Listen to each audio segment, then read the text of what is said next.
Good evening, everyone. Hey,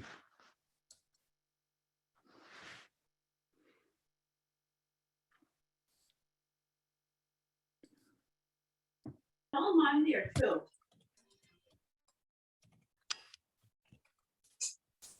Doesn't hurt.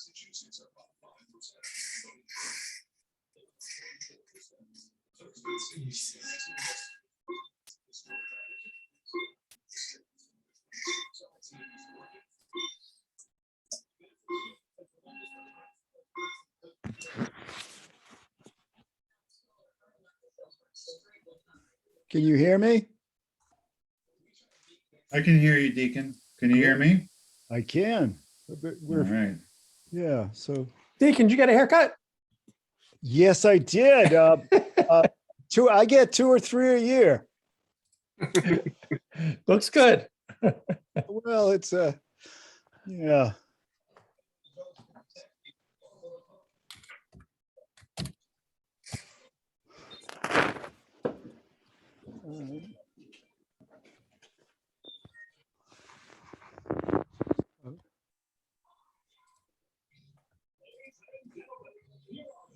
Well,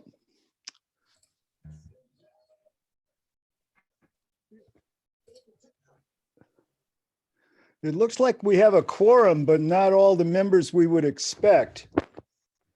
Oh, you know what? Maybe it would help if I admit some folks from the waiting room, which I just did. And also, Michael, I made you a co-host. Okay. Just, that's kind of our MO at this point. Yeah. That's great. Um,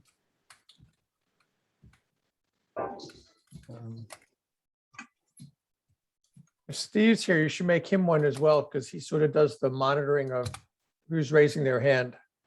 yeah. And here's Jeff coming in. I'm gonna. Oh, good, good. Well, and Robert too.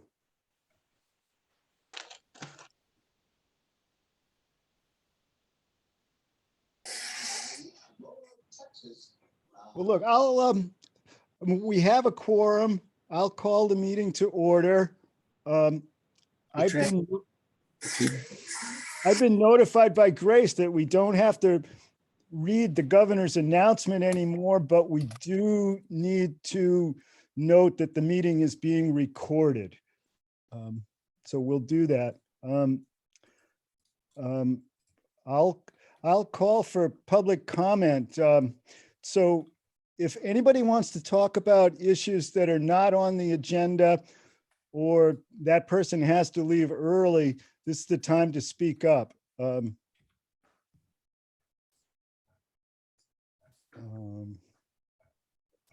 I don't see anybody speaking up. I'm ready to be corrected on that. Miriam, Okay, Miriam, please. Hi, thanks. It looked like on the agenda, you're going to be talking about the Wheelock tract.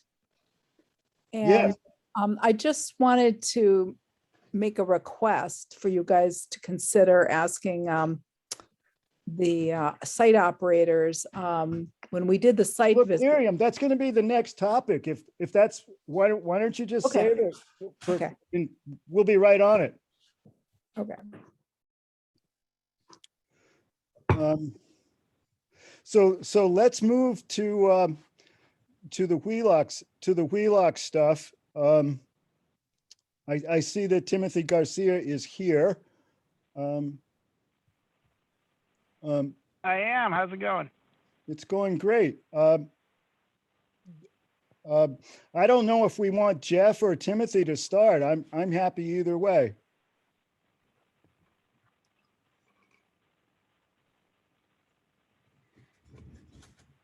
Well, let's see. We had conversed with Tim at the last meeting and alerted him to our 3 principal concerns out there, which were the road, the ditching along the road, and the basin at the bottom of the road that receives the runoff. And tonight, Tim is here to talk about what their thinking is about those concerns and how they're going to address them. And in particular, what approach they might take with the basin. And I understand they've been in consultation with a civil engineer, so this should be a more informed discussion than last time. Great, great. Thanks for the kickoff, Chet. So yeah, just to clarify, we have Nextera. We've got a couple of civil engineers that work on our team and help us develop projects just like the Wheelock Solar Farm. And we've been talking to them, and I kind of threw this on their radar shortly after our visit, and they looked at it over October. It kind of gave us some suggestions on what to do. So I'll tackle the first two issues, the roads and the ditches / culvert that's out there. You know, one, I spoke to Joel Walker, who's the site manager on site. He's actually going to have somebody out there to fix the roads, or at least regrade the roads within the next month. So they're going to try and get that in there. I know it's already getting cold out there, so we're trying to get what work we can get done, but we definitely had the biggest concerns, or the most pressing. We're getting the roads up, because obviously getting vehicles in and out of the site is definitely always, you know, a safety concern of ours. So we want to make sure that the roads are at least easily traveled there. Next up, the ditches. So while the roads are out there, the contractor that's doing the roads for us, they're actually going to take a look at the side of the road ditches. Our civil engineer definitely thinks that they should be a little bit reinforced a little bit, and essentially just kind of remucked out, maybe remove any sediment that may have gotten to the bottom of those and clogged them up a little bit, and just reinforced a bit. So again, I don't want to. I haven't gotten 100% confirmation that they will be done in the next month. However, we are hoping that while the contractor is out there doing the roads, he did suggest he'll take a look at it and might actually perform the work at the same time. So if so, we have a good chance that we could have ditches done, and at least the ditches and the roads corrected before the winter really gets in the full swing. So before I move on from those two, do you guys have any questions on at least those two particular areas? Michael, Okay. Yeah, Tim, thanks for that. Can you just explain with the ditches, when you say they're going to be reinforced, what that looks like? I know Jeff had a suggestion about some kind of angular rock, but I'm curious what your team has come back with. Yeah, so looking at the notes that our engineer came back with, and forgive me, I'm not an engineer myself, so I'm not sure if they came in on the call this particular time, but my notes are reestablishing some of the bed and the bank of rocks that line the ditch and originally provide some additional material that may have been washed away from the last rain, and reestablishing some of that on the bottom of the ditches. Let's see. There are some inspections and making sure that a proper riprap and length of the ditch is properly in place as per the original drawings. Some of them looked a little bit shallow from the drawings that were originally in there. It's shallow and not as wide from the original drawing, so he would have expected it to be a little bit wider, so he did suggest bringing that in there and reinforcing some of that. And then some of the just some general inspections on the south side ditch. We didn't think that there were any major concerns, but really just inspecting and see how vegetated and see if it's just clogged up and needs to be cleared out a little bit. Hey, From some of the Tim, this is Grady. Hey, everyone. Sorry for the interruption. My name's Grady. I'm a civil engineer with Nextera. I just wanted to let you know I was here in case you wanted clarification on something. I'm happy to help. Oh, hey, Grady. Yeah, Grady is actually the civil engineer that looked at all the drawings. Grady, would you mind kind of going through what the steps were for at least the road ditches? Yeah, the primary concern is that they're not acting as intended or originally constructed. So ultimately they need to be inspected. And so I haven't seen inspection data come back or photos of those. I've seen a few photos around the area, and so I kind of have an idea, but just kind of going off of my understanding of the project and what happens to these type of best management practices, like, a vegetated swale on the south side of the road and then a rock line channel on the north side of the road. I made some recommendations for those to be inspected and then how to fix them if they find sediment buildup, what material to replace any that's missing with, and we're following New York's Department of Transportation guidelines for that. So a light stone, if it's a slope that's greater than 15%, I don't know if I specifically wrote that, but I don't think the slope was greater than 15%. So a crushed rock or an angular rock, I think I heard somebody mention, we call it riprap, and New York defines, in their Department of Transportation, they define what a riprap is. So we would follow those guidelines for that type of rock to be placed in the channel. That keeps flow in the channel slower. If the flow is too great, even after repairing the channel back to as originally constructed, then we can put some check dams in there as well. That's not particularly difficult to go in and add after the fact. And that'll help slow things down and make sure the flow that's intended to go into the basin is doing so. Jeff. Yeah, I think what the goal should be with the ditches is that they perform their function, which is to convey water without themselves degrading in the process and contributing sediment. So they're somewhat armored in accordance with the slope and the velocity and the amount of water that's getting in there, so they can handle it and stay intact over time. Yeah, I understood one of the big problems we have with the ditch on the north side of the road at the moment, the conveyance swale, is that it's overtopping, that it's been damaged on the side. The bank of it has been damaged so that it's overtopping and it's running over the road. So that's a chief concern of mine. I want to make sure that that's repaired, that the bank of the swale is high enough. It's not intended, obviously, to overtop and run down the road. So we need to make sure that everything's staying inside of it that it's supposed to. Miriam. You're muted, Miriam. Thank Miriam, you. I can't hear you. Thank you. Hi. So I had one question, just kind of a request that wasn't on the list, that wasn't discussed before. So I'll just make the request first. There are some old existing construction period silt fences that are still out in the woods outside the perimeter of the fencing of the project. We saw it on the site visit.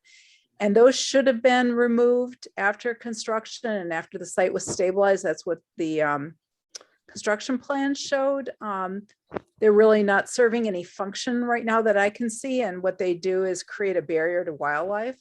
That seems unnecessary. And so just want to put in a request to consider having Nextera remove them unless there's some reason they need to have them there. I couldn't see any reason.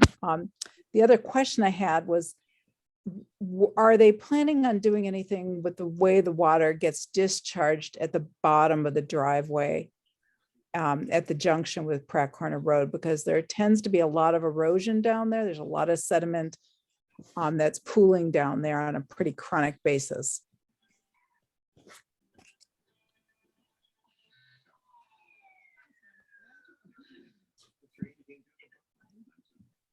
So removing silt fences, not a problem at all. You're correct. Those need to be removed post-construction and after stabilization. So if we're at a stable point on site, then they're not needed anymore. Those should be removed. So yeah, absolutely. I don't want to speak for our site manager, but I'd make the same request. And I'm not familiar with the pooling and the sediment buildup that you're speaking to down at the entrance of the site, but Tim, if you can get me up to speed on that, we can definitely fix it. Yeah, we were, so just to clarify, we were planning on when the guy goes out there and is regrading the road, which obviously is impacted near the front of the site. he was going to look at some of the ditch work there and send you some pictures. And we're definitely going to make sure that those get corrected at the junk, closer to the actual main road on Pratt Corner. Cool. Yeah, shouldn't be a problem. It just looked to me like there needs to be some sort of storm water feature there to manage excess water that comes down the access road, because it basically hits Pratt Corner Road, and then, it just is dissolved, it erodes part of the Pratt Corner Road, and then all the sediment from Pratt Corner Road gets pushed into the vegetation. Yeah, we don't want that. A source of that, or a contribution to that, may be coming from the problem that we have with the swale to the north of the road. The erosion that's happening on the road may be some of the sediment that we're seeing build up down at that end. That water is not supposed to flow there. So if we repair this site as it was intended, then it should alleviate some of that, but we're definitely going to take a look at it. I will definitely take a look at it further. You mean north of the road or south of the road? So yeah, there's two swales. There's one as the road bends to turn east-west, then on the north side of the road, there's a swale there. And that one is discharging down and over the road, and it shouldn't be. It should be directing flow into the basin. So what's the plan for the I basin? think what Miriam's talking about is the intersection of the access driveway with Pratt Corner Road, all the way down. Right. All the way down by the town road. So I was trying to brainstorm on a source as to why that's happening, and I think right now the site is not operating as intended, and so there is additional flow that's coming down the road and all the way to the entrance of the site, which shouldn't be. And so some of the repairs we're calling out here should intercept some flow, and so there would be a lower contribution once these repairs are done. That would make it down to the site entrance. And I don't know the numbers on them. I didn't do the site design initially. I'll have to look back to make sure that we're properly deviating water from the access to the site into the basin, making sure that there's a reduction great enough that we would see improvement there. And if there is not, then we need to look at additional measures to make sure that the water that's coming down to the site entrance is not problematic. At least, that it's not sediment laden. Yeah, this is way beyond the basin. It's never going to get into the basin, no matter what you do. Right. It kind of goes over a little hump and then heads down to Pratt Corner Road. So that's probably the little watershed you're dealing with. It's just that last, 50 yards or so. Okay, gotcha. There's a big wetland there, right, to the north of the site entrance? Not immediately there, but a little bit up, a little bit to the north there is. But the ditches on Pratt Corner there are not particularly deep or well defined, and it's quite flat. There's not a lot of active flow away from that entrance. I think it generally flows from north to south there. But anything that you put in a ditch on the north side is going to be problematic because there's no culvert at the entrance. So it's not going to have any place to go when it gets to Pratt Corner Road. Yeah, we don't want to do that. I don't want to introduce something like that. I'll have to take a closer look at it because I honestly have not. I have to admit I have not taken a deep look at the site entrance, like that area of this site. I agree. It's shallow. There's no real place to hold the water, and so it kind of erodes the road. And I wondered whether Gotcha. digging or creating some sort of a basin, small basin there. And also in the winter, it freezes up. It just creates sort of a big ice puddle. Sure. Could we shift to the it's possible? Yeah, a basin is one possible alternative to providing some storage is one possible alternative. So yeah, we would look at something like that as an option. There's other options depending on what the extent of the issue is and Well, so you've been alerted to the problem, so we'll look forward to your assessment. It's right here. Okay. Right here. So we can go talk about the basin.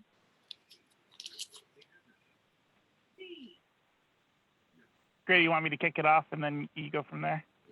Yeah, that sounds good. Just Yeah. however you want to take it. Sure. So I think the general idea is, this thing was originally the basin was originally planned to be an infiltration type basin.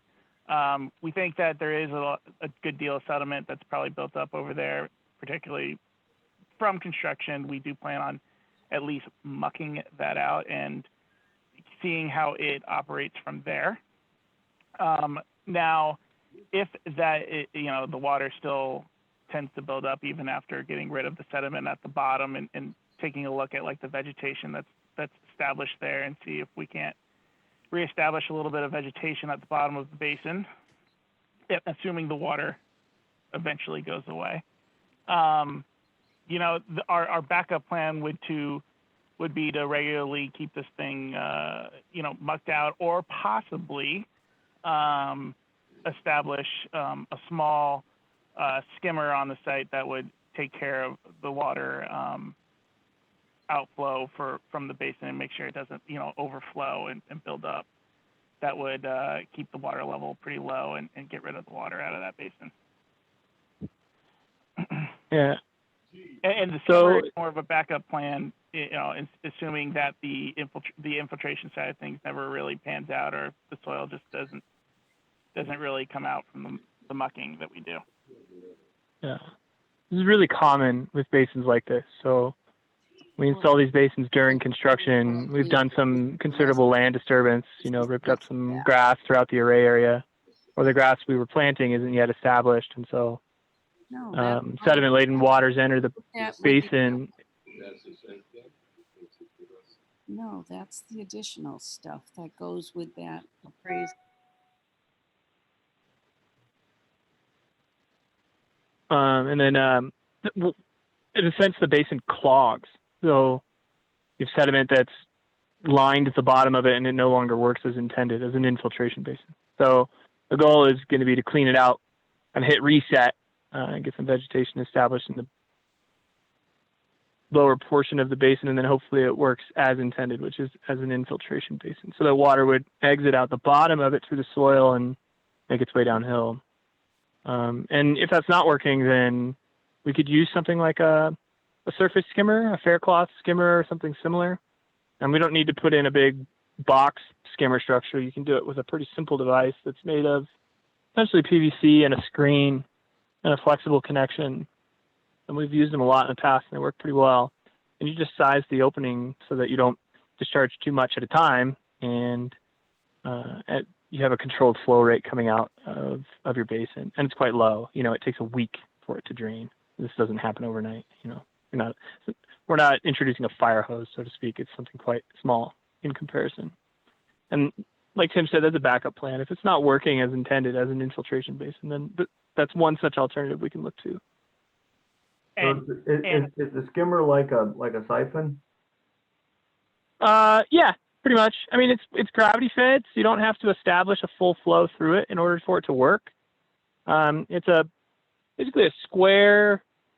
The Faircloth model, anyways, that company that makes them, it's like a square PVC contraption that has air in it, so it floats on top of the water always and has a small screen opening.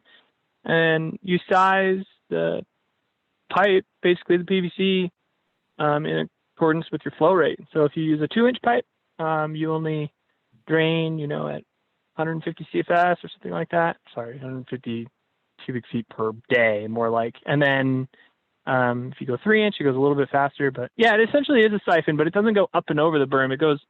It would go right through it. So we would have to do some disturbance to the basin, basically tear out a 6-inch wide section of the wall to install this, and then put that soil back and recompact it over the top of this device. So it's kind of like a bathtub drain plug, but instead of taking from the bottom, it has this contraption that floats on the surface. And just just to follow up, I kind of been talking with our operations team. They do think that the basin work right now is probably an early 2022 type of work, so we're probably not going to see too much, any work on the actual basin side of things until after the winter season gets through. They have to kind of scope out some of that stuff, and they're having some different people take a look at it and figuring out if they can do any of this work. And of course, if you guys want us to talk it through with anybody with the town before we do anything and make sure, I know you guys mentioned in the past that you guys didn't want us to move forward with anything with the basin without your guys' blessing, so to speak. So, let us know, and we can start kind of moving forward with some of that. Miriam. Are you planning on going before the Conservation Commission with these projects?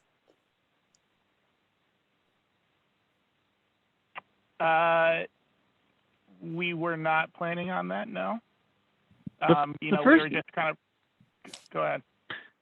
The first measure is really just maintenance. I don't see a need to go. We're not looking to change the design of it in any way just to clean it out. And so if we try that first and things are working as intended, then we don't need to change the design of this. But Tim, if we do end up putting in some skimmer device, and I was only bringing that up to offer an alternative, that there are other things we can do if the basin is not working as intended, then yeah, we need to follow the correct channels because we're changing the design of it. And what was originally permitted is not what we would end up with. And so we'll need to follow up with that.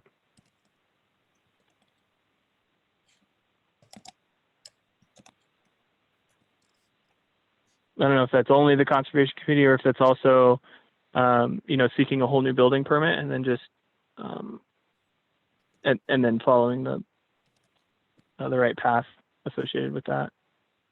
Yeah, if you were to change the design, you'd have to, my understanding is, submit a special permit and go through that process with the planning board, and there might be Concom implications.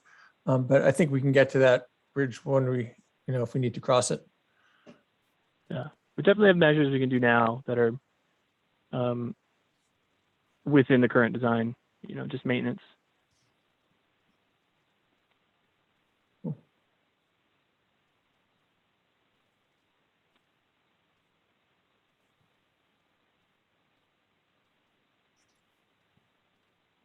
So my understanding is that going forward,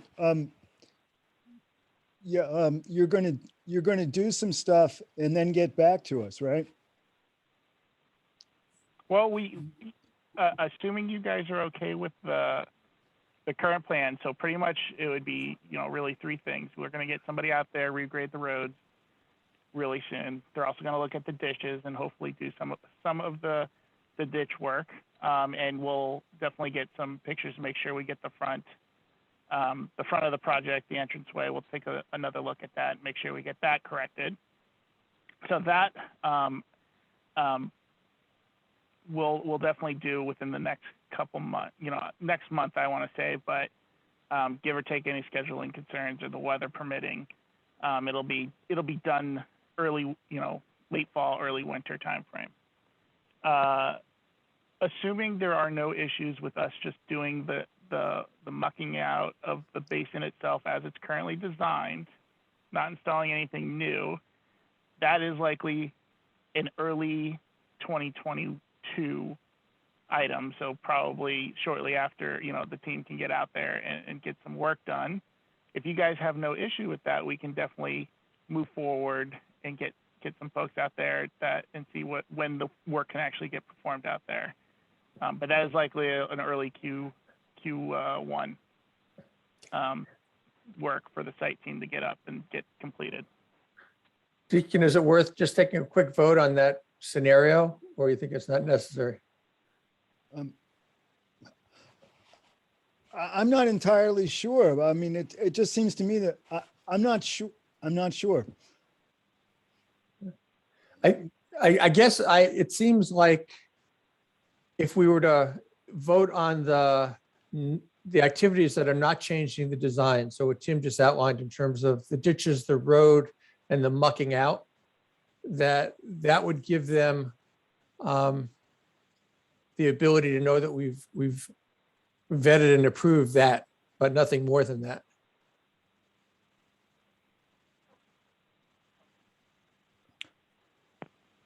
Well, do you Yeah, want to construct but- a I mean, But if they make de minimis changes to ensure that things work, as long as the design is substantially the same, it probably, to me, it doesn't rise Okay. to reapplication. Oh, I agree. But I mean, if they were to say, okay, we've given up on the infiltration basin idea, and we're going to go fully to a detention basin, now that probably would rise to a whole different design, because those are different things. But if they're just trying to improvise and make the infiltration basin work by trying this and that, I think that's still within the spirit of what we approved. yeah. Same thing with the ditches. I mean, we approve ditches along those roads to convey water, and if they have to do things to those ditches that were not anticipated when they went in, just to make them work as originally intended, I think that's okay. Miriam. What I was thinking is that if they're just doing repairs on the ditches and the road repairs, those I don't think have to go before the Conservation Commission. If they're going to be adding new features or, doing some major change to that basin, what probably would make this most sense is a request for determination of applicability, which is not a very onerous process. As long as they're outside of the buffer zone, I don't think they need to submit a notice of intent. The RDA, request for determination of applicability, is a pretty easy process to go through, but it lets us make some conditions around erosion controls and things like that. It does seem to me that that the repairs that are going to get made, consistent with the plan, that we should be apprised of. I mean, if we're apprised of when they're done, we can go look. I mean, it seems to me that we probably do want to be clear that that stuff has been done.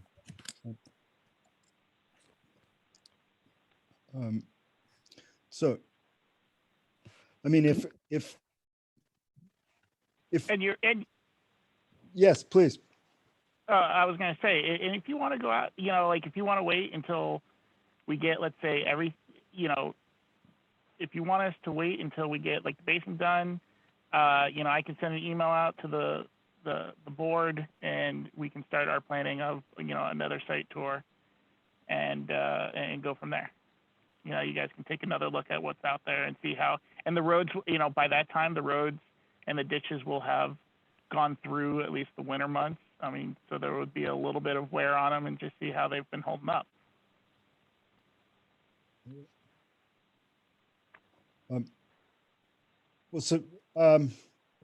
So should we figure out a time to just get back? Should we schedule another site visit now? I mean, or should we wait to hear that that the work has been done? Deacon, I'm hearing two different things. I'd like to see something completed, or I'd like to see something different than just what we saw last time.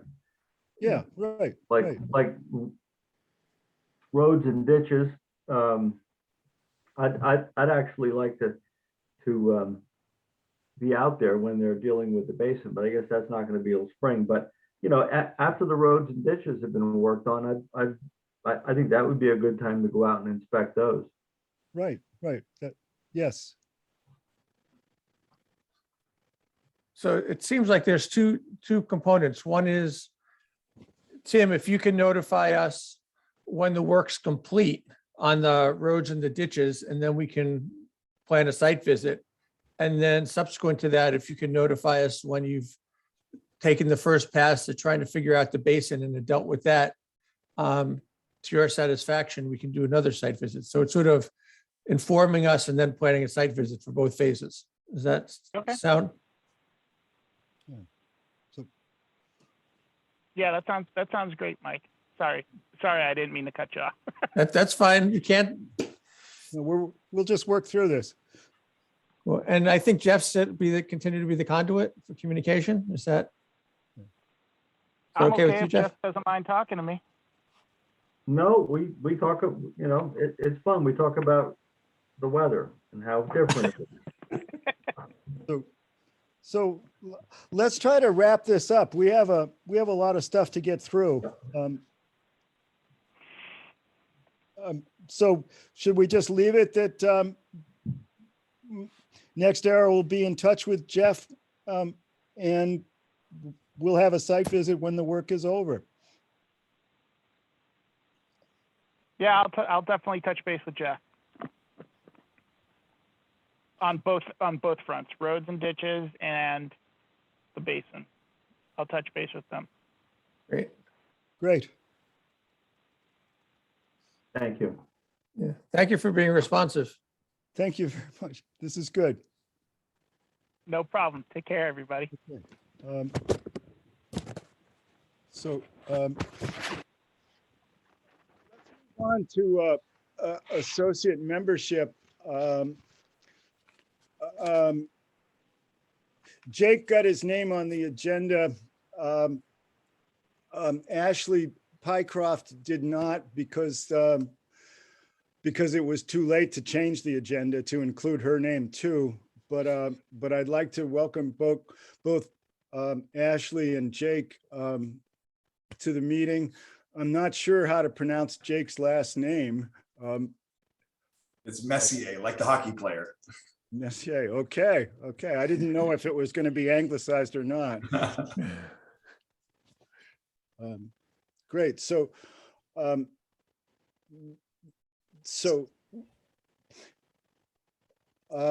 Jake, you were first. Why don't you talk about your interest in the position? Sure. Hi, everybody. Thanks for having me tonight. My family and I moved to Shutesbury almost 1 year ago today, on October 31st last year. And so we moved into 250 West Pelham. And we are, to say that we are in love with a town and a community and a place would be a vast understatement.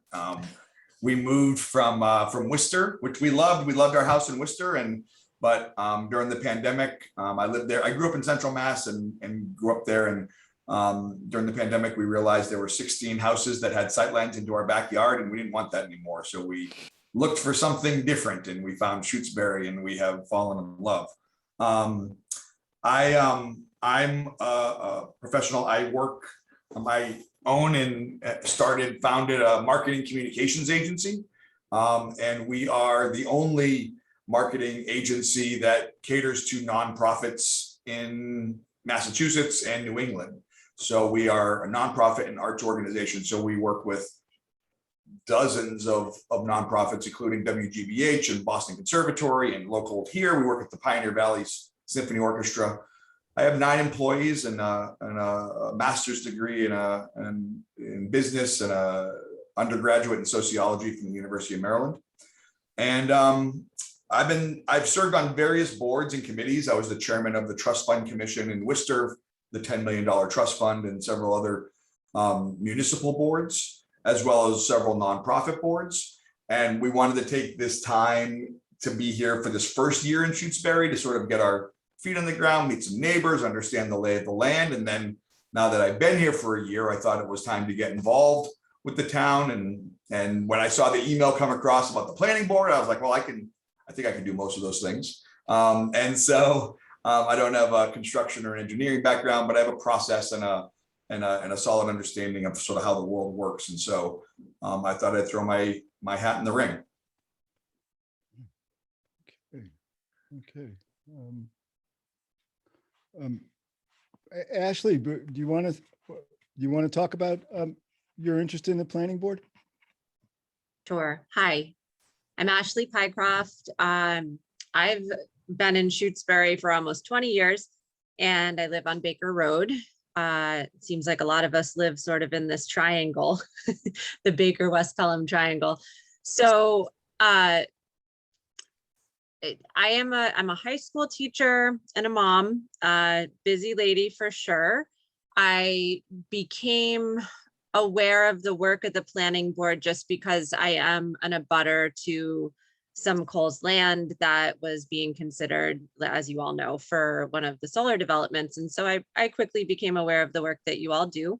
And I have a little bit of time on my hands. I've been dealing with the PTO at the Shutesbury Elementary School for the past 9 years that my son was there, and went through processes with them and worked as their secretary. And it was, a once a month with some work in between commitment. So my son's now down the hill at the middle school, not in the PTO anymore.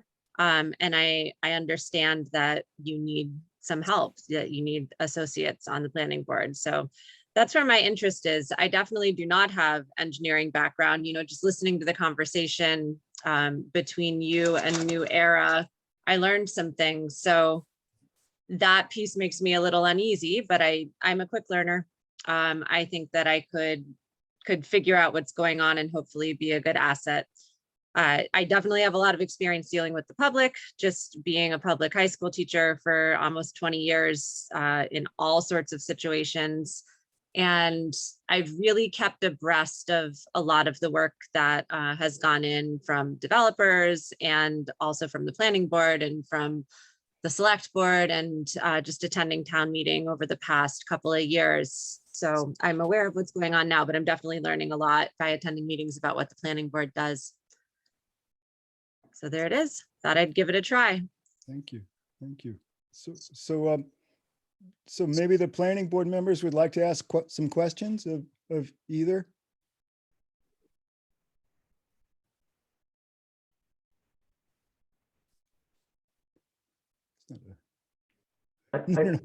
Jeff.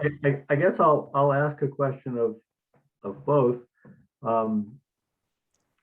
Associate members, at least until we get a little bit of a controversy with the Attorney General's office over with, can participate in special permits.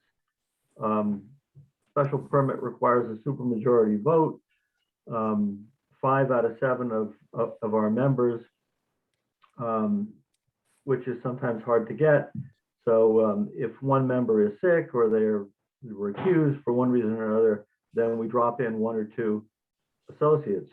And the trick is you have to stay with it. I believe that either members or associates can miss 1 meeting, and under a provision, Mullen Rule provision, they can make that 1 meeting up, but I don't think they can make more meetings up. So once you're in on a special permit, especially if the hearing goes on for a while, you have to stick with it.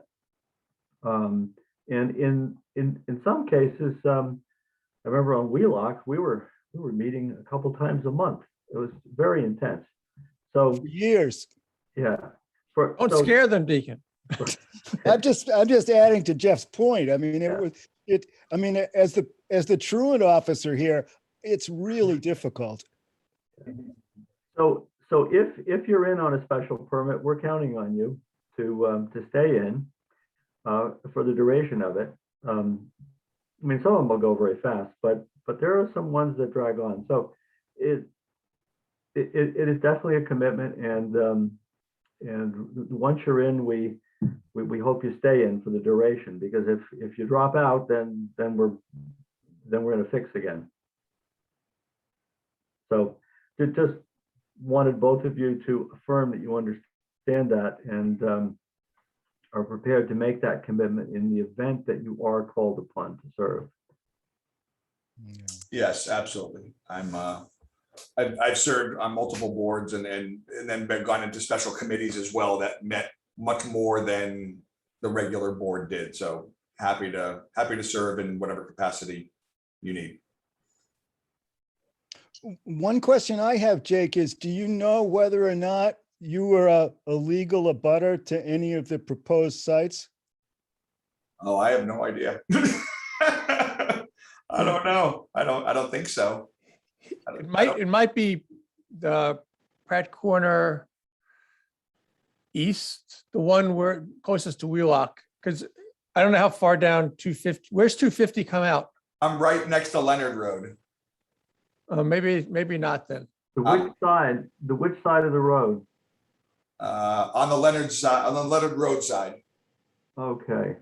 So I don't Probably think- not. I don't think so then. yeah, Yeah. and Ashley is not because you're in Baker. Right. I was, but now I'm not. And to answer the previous question, I understand the commitment and I think it should be okay. It worries me slightly, but I'm not going anywhere. And I think making a meeting here and there extra beyond the once a month should be doable for me. Thank you. So I have, go ahead. I'm sorry. One thing I would say, Ashley, I mean, you were worried about not knowing stuff. I mean, I can tell you that generally most planning board members start off not knowing much. I mean, it's a rare one who does. Yeah, I'm sure that you guys could help me too. It seems like a lot of experience here as well. Yeah, we're lifers. I was actually just going to pick up on that and also extend my assurances that, I mean, it's the details of this stuff, I think can be learned over time. I guess the question, or it'd be interesting to just get your comments. It seems to me the two things that really are important, especially on the special permits, are attention to detail and being able just to understand the context of either statute or regulations, like, what's the rules within which we're playing. So maybe if you could the two of you can just sort of briefly respond to your comfort level of those two aspects. Takes a week. It takes 10 days. Ashley, you can go ahead if you want. Sure. Well, mine is not, my experience with that isn't quite so practical. I mean, I teach a high school law class where we do delve into law here and there. So I have read Massachusetts statutes. I also have read through the zoning bylaws that you all have created, and I've read through warrants at town meetings. So that's what I've got. That's more than most human beings. Yeah. So Good. Stab me in the back. Someone's chatting. Do you know who? And then my whole my work is taking really large, complicated things and turning them into distillable 5th grade level reading. And so we take big policies, whether that be through healthcare or that doesn't matter what these policies are, social services or health and human services. We take these things and we distill these things down into packageable content. So yeah, I can look at something even if I don't understand it, find the way to research it, and then work with the people out there that know how to do it, and then discern and be able to make a singular decision on my own though. So cool, thank you. Yeah. Deacon, I'm happy to make a motion if there's no other questions. Well, good. Does anybody else want to ask questions? yeah, Robert did. Oh, sorry, Robert. Welcome, Ashley and Jake. I want to say that just having spoken to Ashley years ago about her teaching law, or I guess it was criminal law, to her high school students, I was impressed by the way she could simplify it and present it. So I think you would be catching on pretty quickly. I just want to say that one of the issues you may be dealing with as associate members is the solar bylaw and applicants. And I'm wondering if there's anything about this issue that would in any way be an obstacle to your being totally impartial as you consider the application under the town's bylaw. I don't have anything in either direction that would make me not impartial. So I don't foresee anything. Well, I mean, I know a lot about it. I have definitely, just being in a butter, sharing my driveway access with Cole's access road, I became very aware of the situation. And to be totally forthcoming, I was not crazy about the idea of this happening right next to my house. That said, I would say that I'm here partially because I like the idea of a democratic process of having the people of the town heard, having a planning board considering the proposals of the developers and ideally coming to some sort of if possible, a compromise, which I know isn't going to make everybody happy because compromises generally don't. So I don't think so. I think that I can go at it unbiased. Yes. I have to acknowledge that, you know, personally, I have experience and I had feelings about it for my personal situation, but I think that's human. But no, I think that I would be okay. And I think that's a good question to ask. Thank you. Any more questions before Michael makes a motion? Oh, there you go, Michael. Okay, so I'll do one at a time. So I'll move that Jake Messier get recommended to be an associate member of the planning board. Second. Okay, any more discussion? Hearing none, I'll call the roll. Let's see, Steve, Aye. Nathan, Aye. Robert, Aye. Jeff, Aye. Michael, Aye. I'm an aye. Okay. Got Linda. Oh, I'm so sorry, Linda. Aye. Great. I think with that correction, we have everyone. Yeah. So I'll move to that Ashley Pycroft get recommended as an associate member of the planning board. Second again. Okay, discussion? I'll call the roll. Steve, Aye. Nathan, Aye. Robert, Aye. Jeff, Aye. Linda, Aye. Michael, Aye. I'm an aye. Okay, that's great. I'll be in touch with Becky and the select board, and we'll set up a date. Deacon, can I just interject for education Please. purposes? Please. So for Jake and Ashley, the process, I think it was written up, but just to sort of articulate it, what we just did is the planning board makes a recommendation, and then both the planning board and the select board get together in a joint meeting. So if everyone attends, there's 10 human beings in that meeting.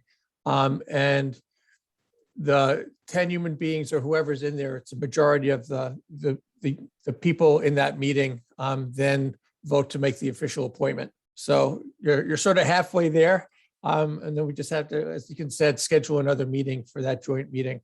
And probably be best if you're both there so you can do the same thing you just did with the select board and they can hear it.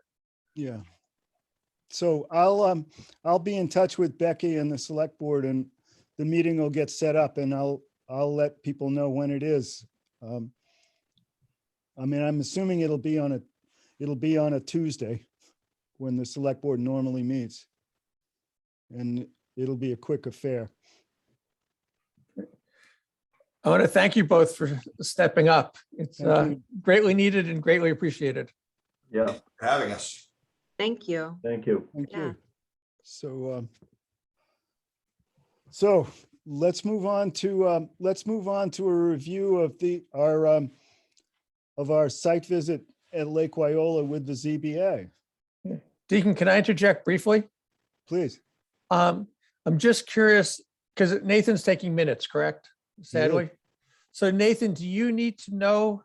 I'm just seeing there's lots of people who might not have last names, or there might be like an iPad, like Joseph's iPad. Do you need people to identify themselves for the minutes?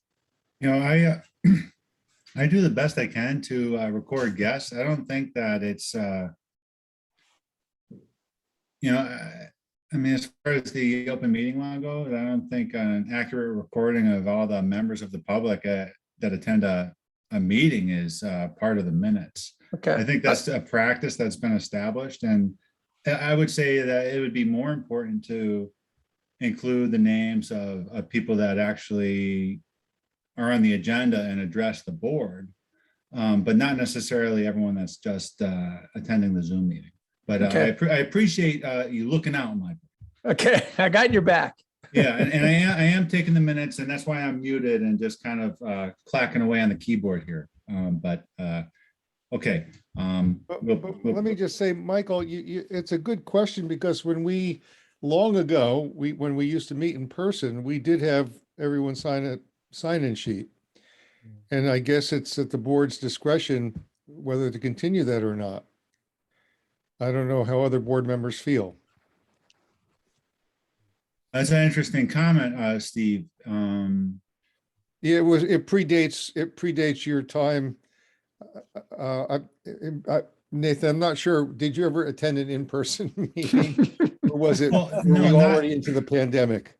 No, we were into the pandemic. Yeah. As far as my involvement with the Shutesbury Planning Board, I mean, I've been to, I think city council meetings in Holyoke and, a few other, various meetings. Was there a sign-in sheet for anyone that came, or was it for people that requested to participate in public comment?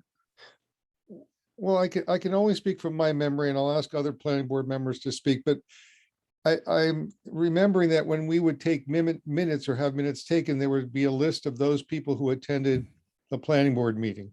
Yeah. In my experience on select board, school committee, and planning board, it was basically a sign-in sheet for anybody in the audience. All right. Well, I mean, there are complications now that we're on Zoom. Just getting people connected is sort of a feat. So, I mean, it might just be an adaptation for online, and then we shift. Does anyone know if there's anything in the statute about it, or? I mean, I don't think there is. Not an open meeting law. Okay. It might be best practice. The only thing I would say is that if someone, what is important, if someone's going to actually ask a question and address the board, that they need to identify themselves for the minutes. If people are just passively listening, it's sort of nice to know who's in the room, so to speak. But I think given the limitations of Zoom, that's a different game. We should make sure that people identify themselves. In that case, I would like to ask Jonathan here to identify himself and speak. He has his hand up. Yes, I'm Jonathan Schwartz, Baker Road, 72 Baker Road. And I just wanted to say, I think if they're logging into Zoom, don't quote me on this, but I'm pretty sure, and I can look into it, that it will make this list for you. If they're logging in on Zoom, there's a list of all the participants already. Yeah. I think it's a matter of how you identify. So if your screen name is, X, you'll just get X in the list. Oh, I see. Okay. Just got it. Thank you, Jonathan. Okay. So are we good now? The sign-in sheet that goes around the planning board meetings is also somewhat voluntary. I mean, you don't have to sign it. You can just pass it on to the next person and be off of it if you wish. I think it's self-election whether you want to be on that sign-in sheet or not. It seems with Zoom, people have identified themselves as they wish to be identified. Well, I think, let me just cut, I think we can move forward, and anybody who speaks identifies himself and becomes part of the record. Okay. Good. Well, let's move on to reviewing our joint visit with the ZBA at Lake Wyola. Deacon, Please. I think I'm supposed to There's supposed to be, I had an agenda here, so it's a zoning board meeting too, and I asked someone else to take notes. So I don't know if you want 2 note takers or not, but it's been required that I post agendas and do minutes. So I don't know if you want, how you want to run that. And you might, if you're the administrator, Deacon, you might want to put my name there. You have the authority to do that instead of me being just iPad. You could actually put my name in, or any administrator could, but I'm not an administrator to this Zoom meeting. I got it. Okay. You got it? It'll have to be somebody other than me. Nathan, can you do it?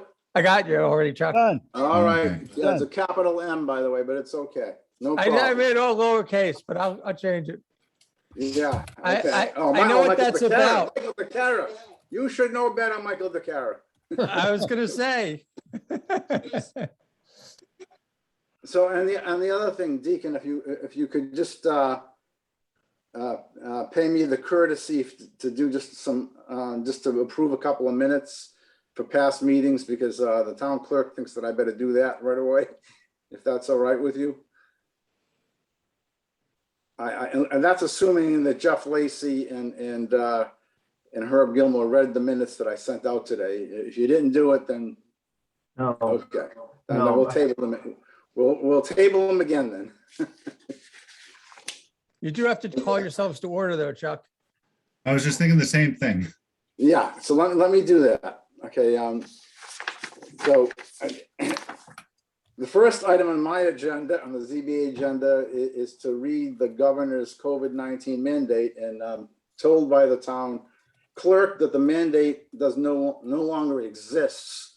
And she asked me to announce that there is no mandate in effect anymore, but she did ask me to state that we're being recorded. And I think you already have that anyway.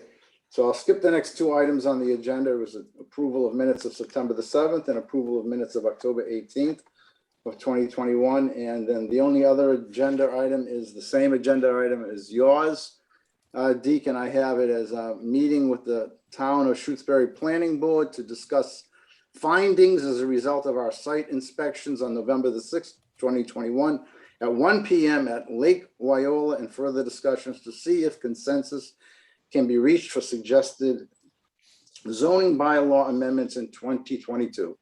So I'll let you lead the discussion, since you have more of the planning board members than zoning board members here. Well, I'm not sure outnumbering you is much of a criterion. It's up to you, whatever you want, whatever your pleasure is. Jeff I had can his kick hand it up. off. I can kick it off if you'd like. since Yeah, you have the map. You have a map, Jeff, first. I haven't had time to prepare that yet, but I can describe where we went. Go ahead. Go ahead, Jeff.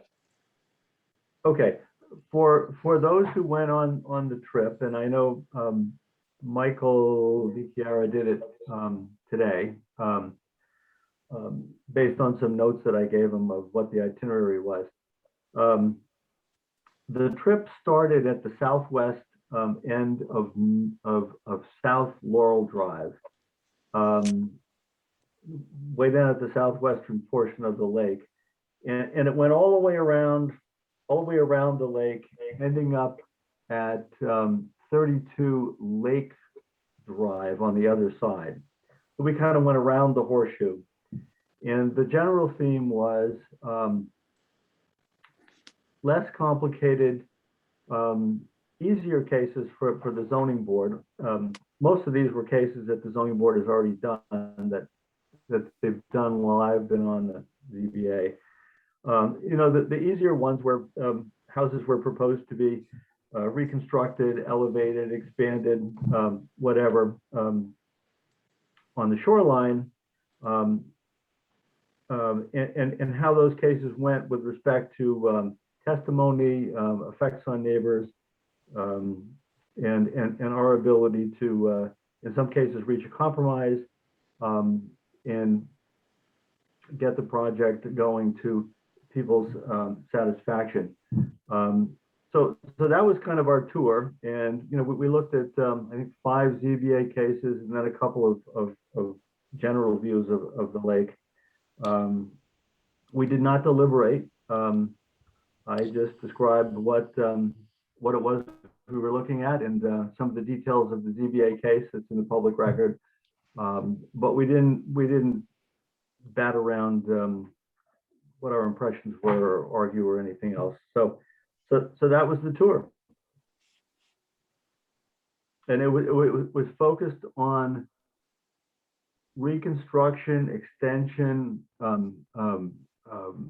expansion projects right on the shoreline, and what, if any, effects there were on the people nearby and what we experienced at each one of these different sites.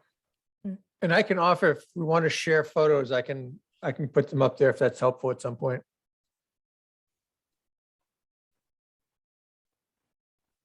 I hope you got better pictures than mine. Mine weren't very good. They're not bad. Michael, it would be helpful to me if it's not too big a deal to put them up. Sure.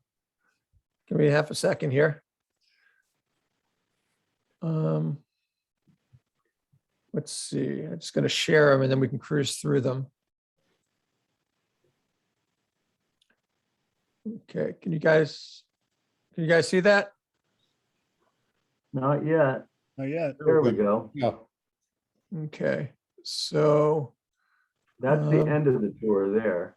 Yeah, I'll no one vomit as I go through. Just gonna do a quick. I think I did it in reverse order. Yep. That's the last one, I think, right? Or let's see.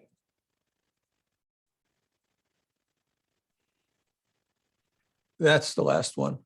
That's the South Laurel, I believe, Jeff? No, that's Shore, I think. Yeah, that's Shore. Oh, wait a minute. It's North Laurel. That's South Laurel. There we go. That's South Laurel. All right. Yeah. Yeah, that was an area that, for the most part, it didn't have houses on the upgradient side of the road. The cottages were all lakefront with nobody upgradient looking through them, around them, or over them. So you can see on the right side there, there's no development. I think there's maybe one house somewhere in there, but yeah, right behind my car. Yeah, so largely undeveloped to the right side, and then the lakefront cottage to the left. So situations like this wouldn't produce negative testimony generally, and the houses were fairly well spaced apart, not too close together. So these would be examples of pretty straightforward cases for the zoning board, not really controversial, and probably something where an applicant could pretty much get what they requested, because the impacts would be very low. That was the second place that we went to. That's on North Laurel. Right. And if you kind of look off to the left there's a house upgradient. The only house upgradient looking down was off to the left, but you can see this large spacing between the two houses, giving this other house here a clear view of the lake, even if this house was elevated a little bit, which it was. It may have impacted slightly on the view of the lake, but there was still plenty more to go. Yeah, it's kind of left of this car is where the upgradient house is.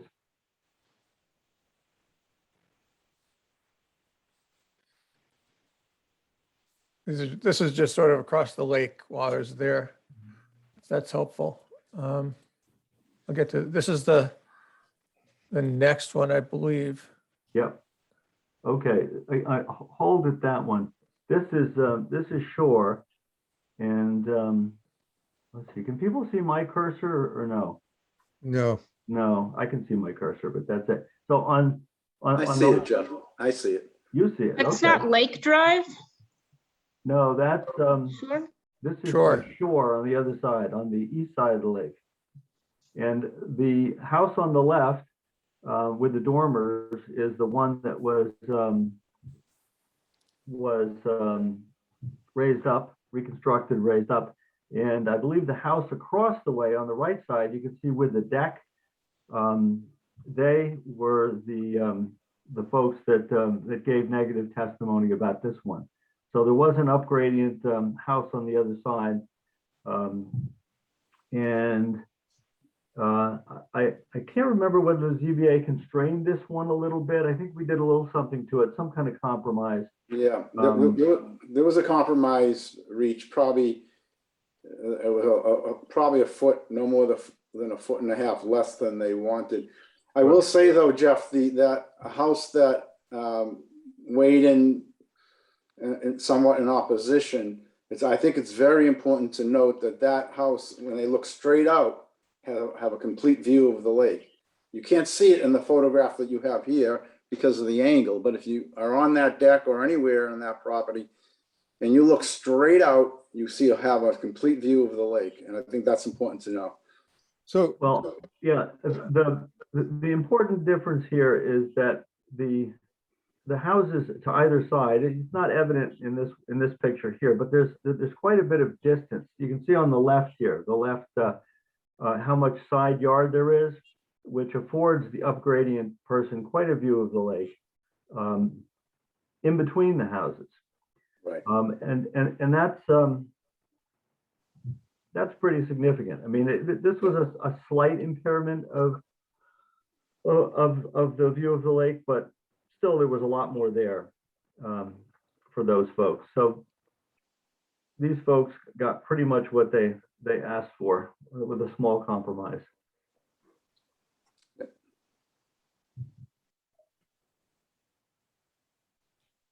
Okay, now what are we looking at? Oh, This is 16. Yeah.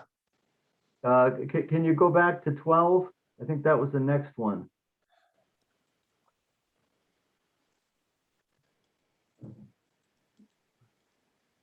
Merrill or there. Yeah. Okay. The house on the right here is 12, number 12, and it again, there was a neighbor kind of off back and to the left who gave negative testimony about this and argued for it not to be quite as high. You can see how the houses are a little closer together here. So the view from the other side of the road would be a little more difficult. And I believe this one was held at 24 feet. Again, a bit of a compromise, not exactly what the owner requested, but probably more than the fellow in the back wanted. That's the way this one ended up.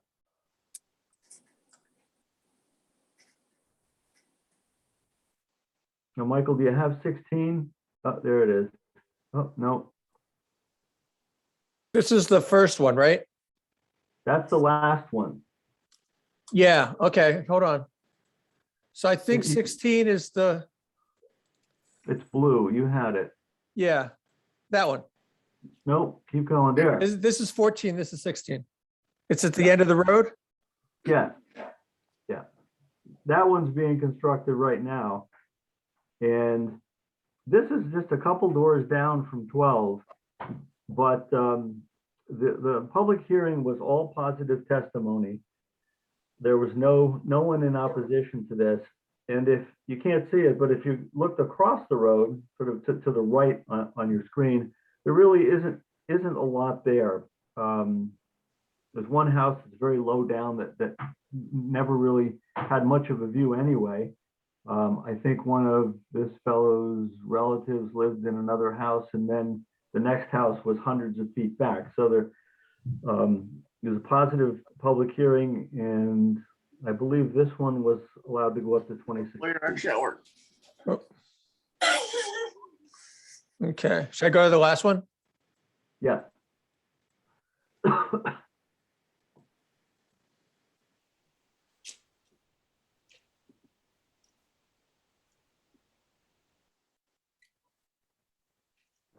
Okay, do you have one, that is straight on? Oh, there we go, okay.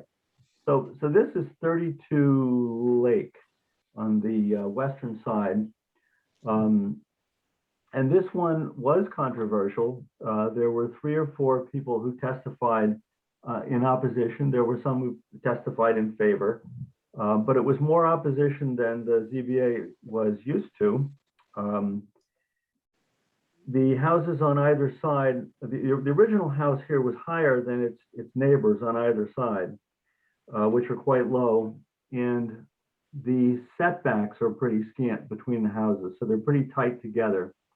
And that's the reason that this required a special permit, was because this house could not be constructed within the setbacks down at the lake, and that's the way our bylaw reads.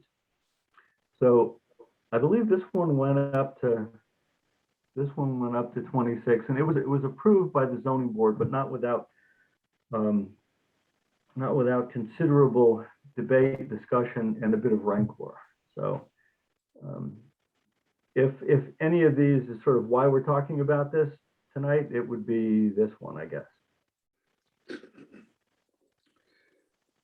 That's sort of what it looks like in context.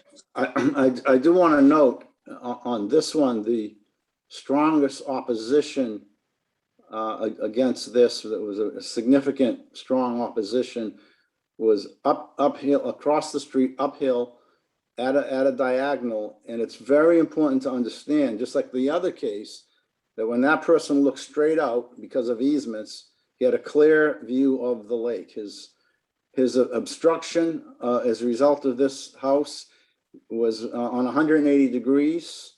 When he looked toward his very far left, he lost a view of approximately 50% of the town beach. However, the overall 180 degree view that he had, I would say 10%, no more than 15% of it was lost as a result of this house. And he still maintained right in front of his house, directly in front of his house, because of an easement that the association has, a complete clear view of the lake that was not in any way, shape, or form obstructed by this structure, nor was it obstructed at all to the right of the structure. It was obstructed to the left of the structure, but in the far, far, far left. And again, this gentleman that expressed his opposition was uphill and again, diagonal to this, okay? There was another woman who originally supported this, but then she decided to oppose it because she felt that people, because of the windows on the side, might look into her windows. So, and then there were 2 other people that were opposed as well, but I don't think that they're, one of them didn't speak at all, and one of them spoke not very, generally they were supportive, but they didn't like the bulk. Okay, so that's what I think that's a fair reading. I hope that Jeff agrees that it's a fair reading, but if it doesn't, go ahead, Jeff. Yeah, just one, the fellow who was the most adamantly opposed to it could look out over a strip of easement land, but that was forested land. So it was a filtered view down to the lake. It wasn't a clear shot. You could see it through the woods. So, but anyway, this one became controversial, and there was more opposition than we were used to, and it was difficult to get through this one. So here we are, and I don't know if this is the time to express opinions about what should happen, but one very strong opinion that I have is whatever happens, is I think we need to call upon those residents in the Lake District to participate, not necessarily this evening, maybe participate by some focus groups, forums, surveys, but I would really like to know what the residents of the lake think about this. I know there will be some maybe differences of opinion as opposed to those who directly abut the lake and those who are across the street from those who directly abut the lake. But I'd like to see what the residents think. And for those in the public that don't know, the height restrictions on the lake are 28 feet maximum, whereas the rest of the town, the other 3 districts, 35 feet heights maximum. So previous planning boards and town meetings, did set the zoning bylaws to be 28 feet at the lakefront. One thought I had just to start a discussion, since there is some concern, and I understand that, of especially of some of those people who live across the street and in some of these areas, especially this area. I don't see why, and for me, and again, and it's only preliminary in terms of my opinion, because I do want to know what the lake people think. But I don't see why, especially those people who are living across the street up gradient, why we would not allow a zoning bylaw change to allow them not to be restricted at 28 feet, but to go up, whether it's 35 feet or some number between 28 and 35. For those who, again, not directly on the lake, but I'm talking about those across the street, especially those that are uphill. If they're going to lose some of their views, whether it's 10% or 20% of their view, whatever it is, at least give them the opportunity, if they want to add additions to their home up higher than 28 feet, perhaps, so they can get a better view. I'm not, again, that's preliminary, and I do want to know what the people at the lake think. Go ahead, Michael. Yeah. So I guess in reaction to that, then I have another thought, but it feels to me like that's not quite the right analogy, but it seems like a building arms race. That there's sort of, if we allow some people in the front to build, then the people in the back get to build bigger to compensate. I think there's 2 downsides for me for that. One is that, more objectively speaking, I think I raised this last time, but the bigger the house, the more demand on the resources of the lake. And so there's an environment, we can't just build big on the lake. It's more constrained than other parts of town. The other part, it sort of gets back to what you had mentioned last meeting, which is it forces people in the back that if they want to retain the view that they had prior to any changes, they actually have to have the money to do it. And that's sort of, not everyone has that ability. And a lot of those houses started out, they're less expensive than other parts of town. I think the thing that I would throw out is a new concept, because I think, Chuck, what I took away, it seemed pretty adamant about that, not letting people build to 28 was taking away their rights. And when I drove around, what really struck me was that people who are up gradient, who might have their views impacted, they came in, they have a status quo, and the value of their land and the value of their property is based on a status quo. And that if we allow actually a obstruction of the view, it devalues their land. So you're taking away from them by granting people permission. So it's the inverse argument, which is that by allowing it, it's not that we're constraining people from growth, but we're actually devaluing people's land. And so one of the things I thought about was as a mechanism, because we talked about last time, it's very subjective, and inevitably there might be subjectivity to it, but I always like thinking about precedent, and so recently, when I had to go through the recusal process as an abutter, I had to get an appraisal for my land. And, what the state basically said is, you can't, for me, I couldn't have a positive or a negative change because of the Wheelock track or the new proposed solar. It had to just be neutral. It seems like having an appraisal is an objective way by a professional third party to say there's a change in valuation of the property if X happens. And that might be, so if the people who are upgrading are feeling like they're being imposed upon, if there's an appraisal that occurs and their property will be appraised as having a negative impact because of that, that's an objective vehicle for making a determination. So that's a lot of thoughts. So I'll stop it there. Yeah, but the problem with that analysis is both federal and state constitution and the state statute. Now, so let's say, for example, that an assessor comes in and says, this person lost 10% of his view at the far left, or 10% of his view on 180 degrees. And because of that, we're going to subtract 5%. We're going to say the assessed value is now 5% or even 10% lower. Does that mean that should be able to stop a project? I mean, are you suggesting that, Mike? I'm just trying to understand right now. Well, I am suggesting that, but it also gives a basis for discussion. So if someone is going to lose a percentage, because this is all prior to the project happening, but it gives a basis for negotiation with, the people who want to build and the people who were negatively impacted. And to the, in the situation where there's no change, then, it is a little bit more mushy, that they're, people might emotionally feel like they're being burdened, but there's no financial negative.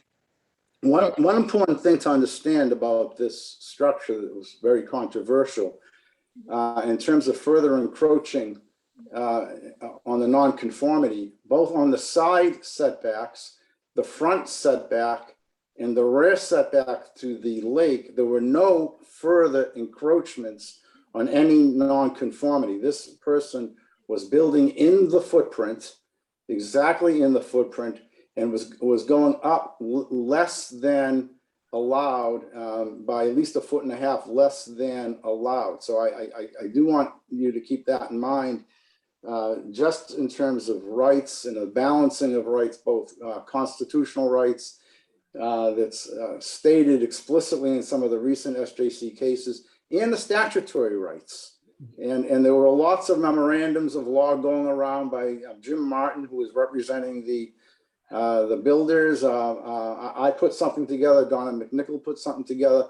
So there's a lot of legal issues here too, but I don't think that having a zoning bylaw change where someone can come in and claim a 10%, a 5 or a 10 or even a 15% diminution in value, for me, given the language of the zoning bylaw and the language of Mass General laws.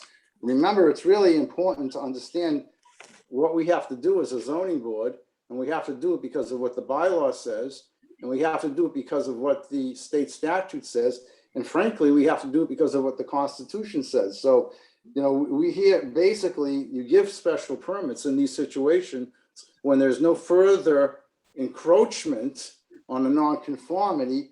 If we make a specific finding that we find that this reconstruction, that this extension, that this structural change, that this major alteration or this expansion is not substantially more detrimental to the neighborhood than the existing non-conforming structure or use. And that's the law that we have to apply. Right. We have to look at that law. That's what our bylaw says. That's what the state statute says. And I think the state statute says that, and this is not just my opinion, but the Supreme Court's opinion of Massachusetts, says it because they're compelled to say it because it's a constitutional right. And it's an established right when you start changing zoning laws, as we have here, because a lot of these houses pre-existed any zoning. They were most of the houses there are non-conforming on non-conforming lots. So the question is, if they start encroaching, making it more non-conforming on the sides or on the front or on the back, if they do that, then special permits are required, and I don't have any disagreement with that.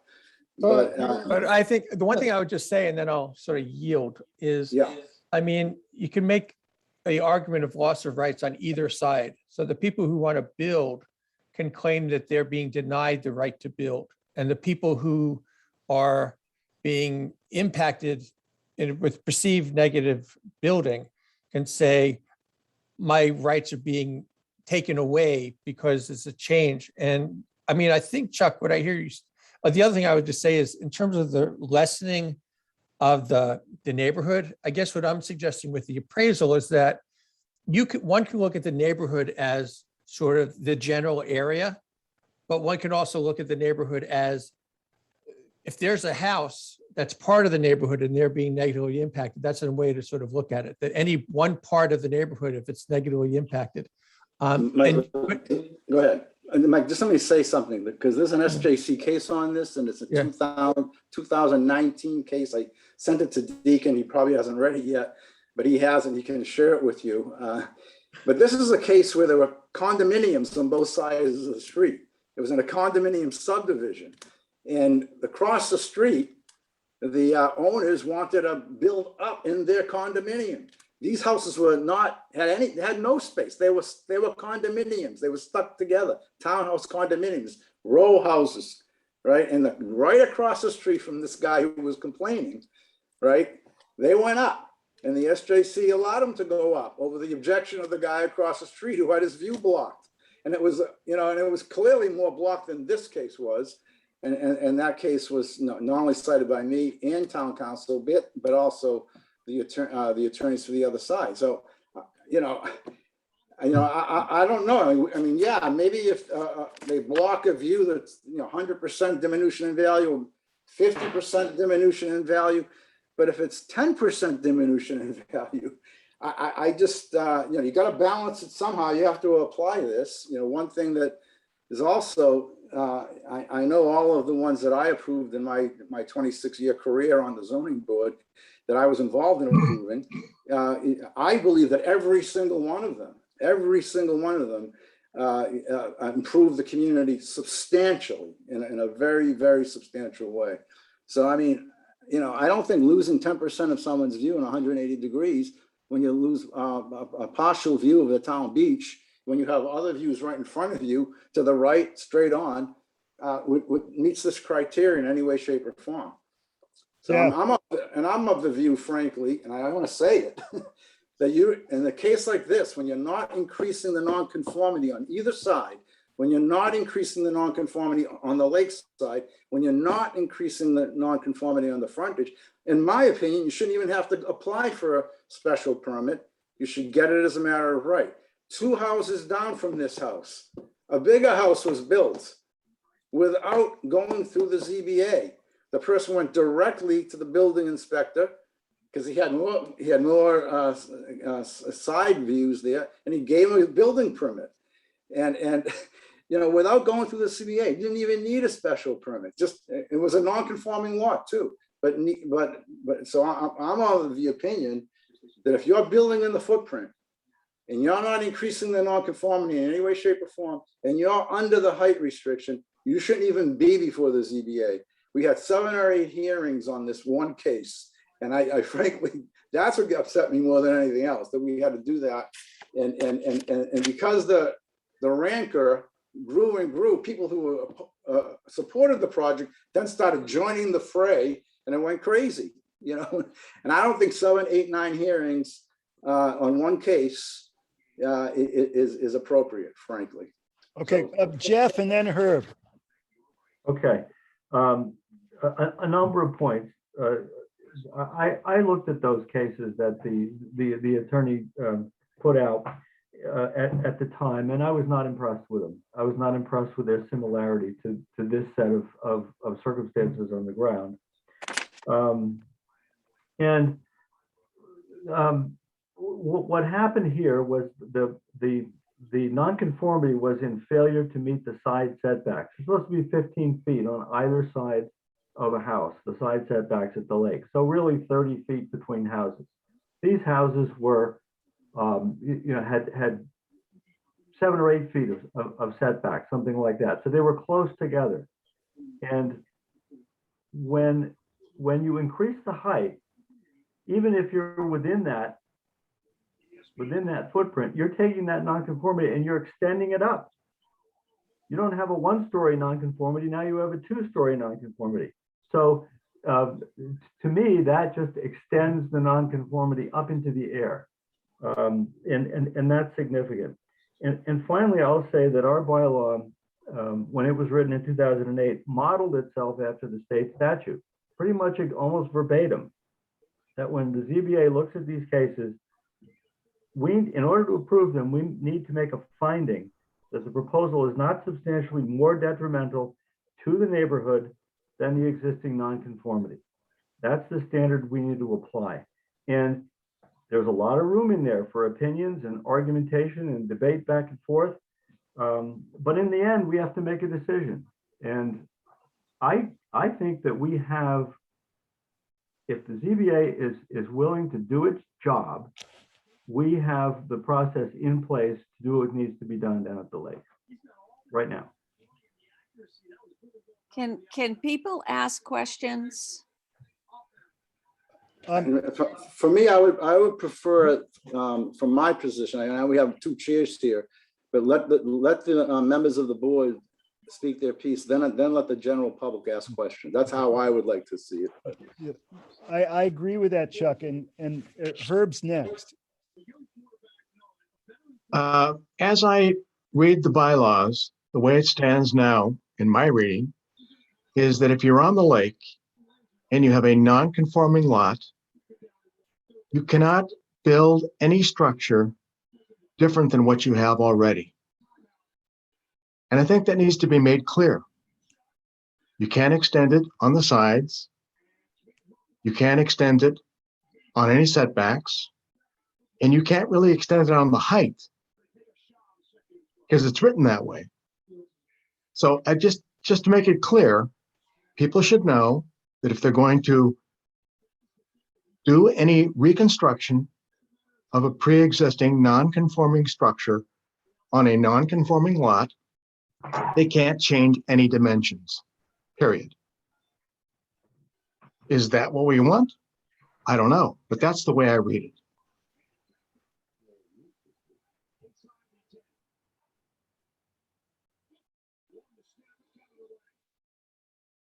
Are there? I'll go to Charlene Delensky unless Steve Bressler has his hand up. Yeah, but I'm gonna defer to Jeff because Jeff, I think you probably have a response directly to Herb. I do. So why don't you go first? Thank you. Herb is correct. Under those circumstances, you can't go to the building inspector directly and do it by right. You have to come to the zoning board of appeals for a special permit to make the kind of finding that I just read about. And that's pretty much been the case with all those 5 sites that we looked at the lake. Yeah, and some of them, if you have a lot that's large enough, even if it's too small, it's not 90,000 square feet, it doesn't have 250 feet of frontage. If it's large enough for you to meet the setbacks, as Chuck said, you can build a house up to 28 feet. But the ones we're talking about all violate some setback, and that's why they need to go to special permit. So the nonconformity of the lot really is not making the difference in the calculation. No, it's almost assumed the lot's not going to be large enough. It's not going to have enough frontage. It just says, okay, we'll give you that. If you can get a house in there and still stay within the setbacks, you're good. And that happens to be just the way our zoning bylaw is written. So what I said was probably correct, that if you have a non-conforming lot and you want to extend it in any way, you can't do that. Without a special permit. Right.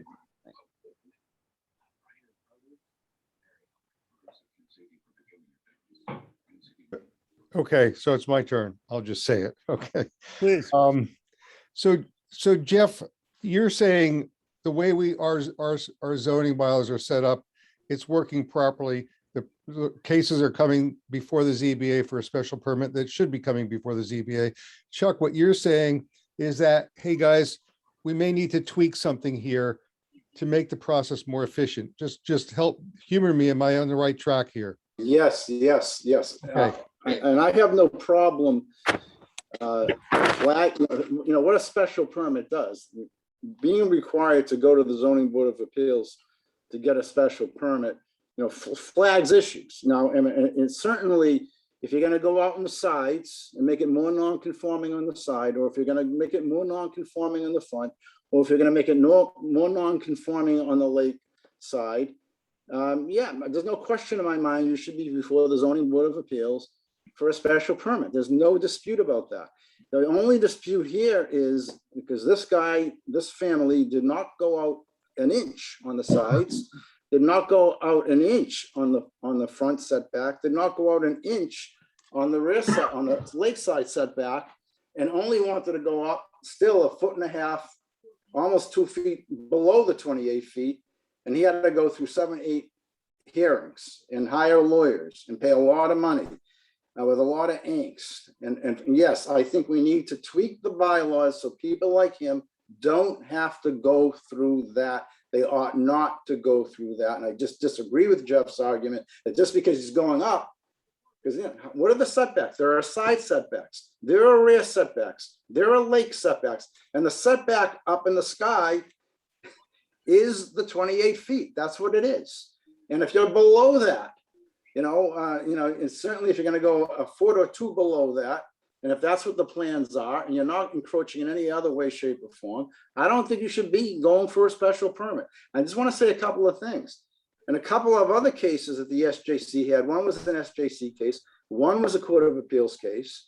In those cases, the zoning boards allowed, denied encroachments, denied special permits, where they were going out 1.5 feet from the sidelines, out 1.5 feet, clearly in violation of the zoning bylaws.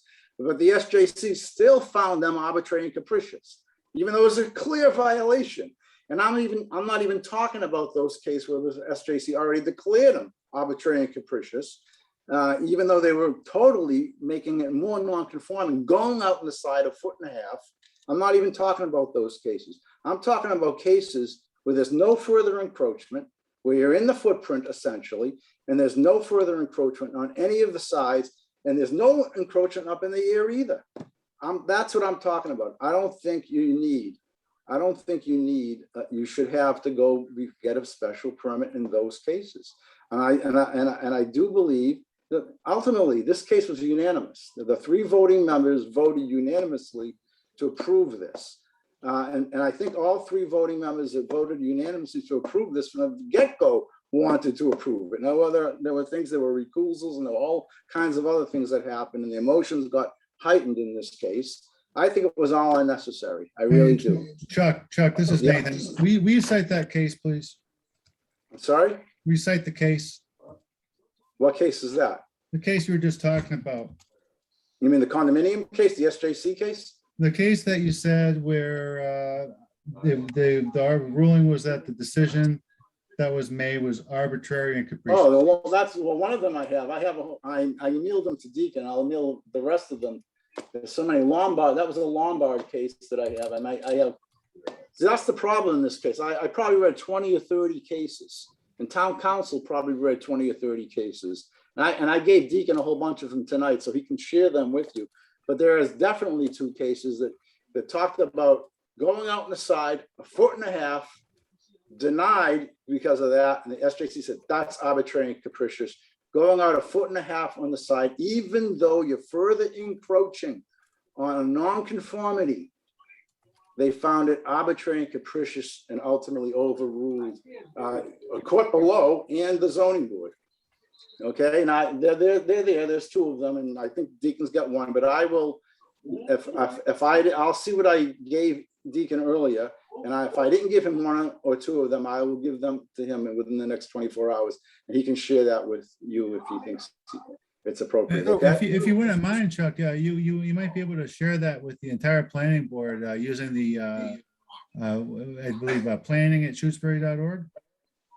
No, I can't. My equipment won't allow me to do that. So I'll have to just give it to, if you want to email me, and I'm happy to send you that decision. I can't do that. I can't even get on Zoom with my computer. I'm only on Zoom right now with an iPad. It's the only thing that works. I can get. I just have some bad. I have equipment that doesn't work. It's time for a new laptop, Chuck.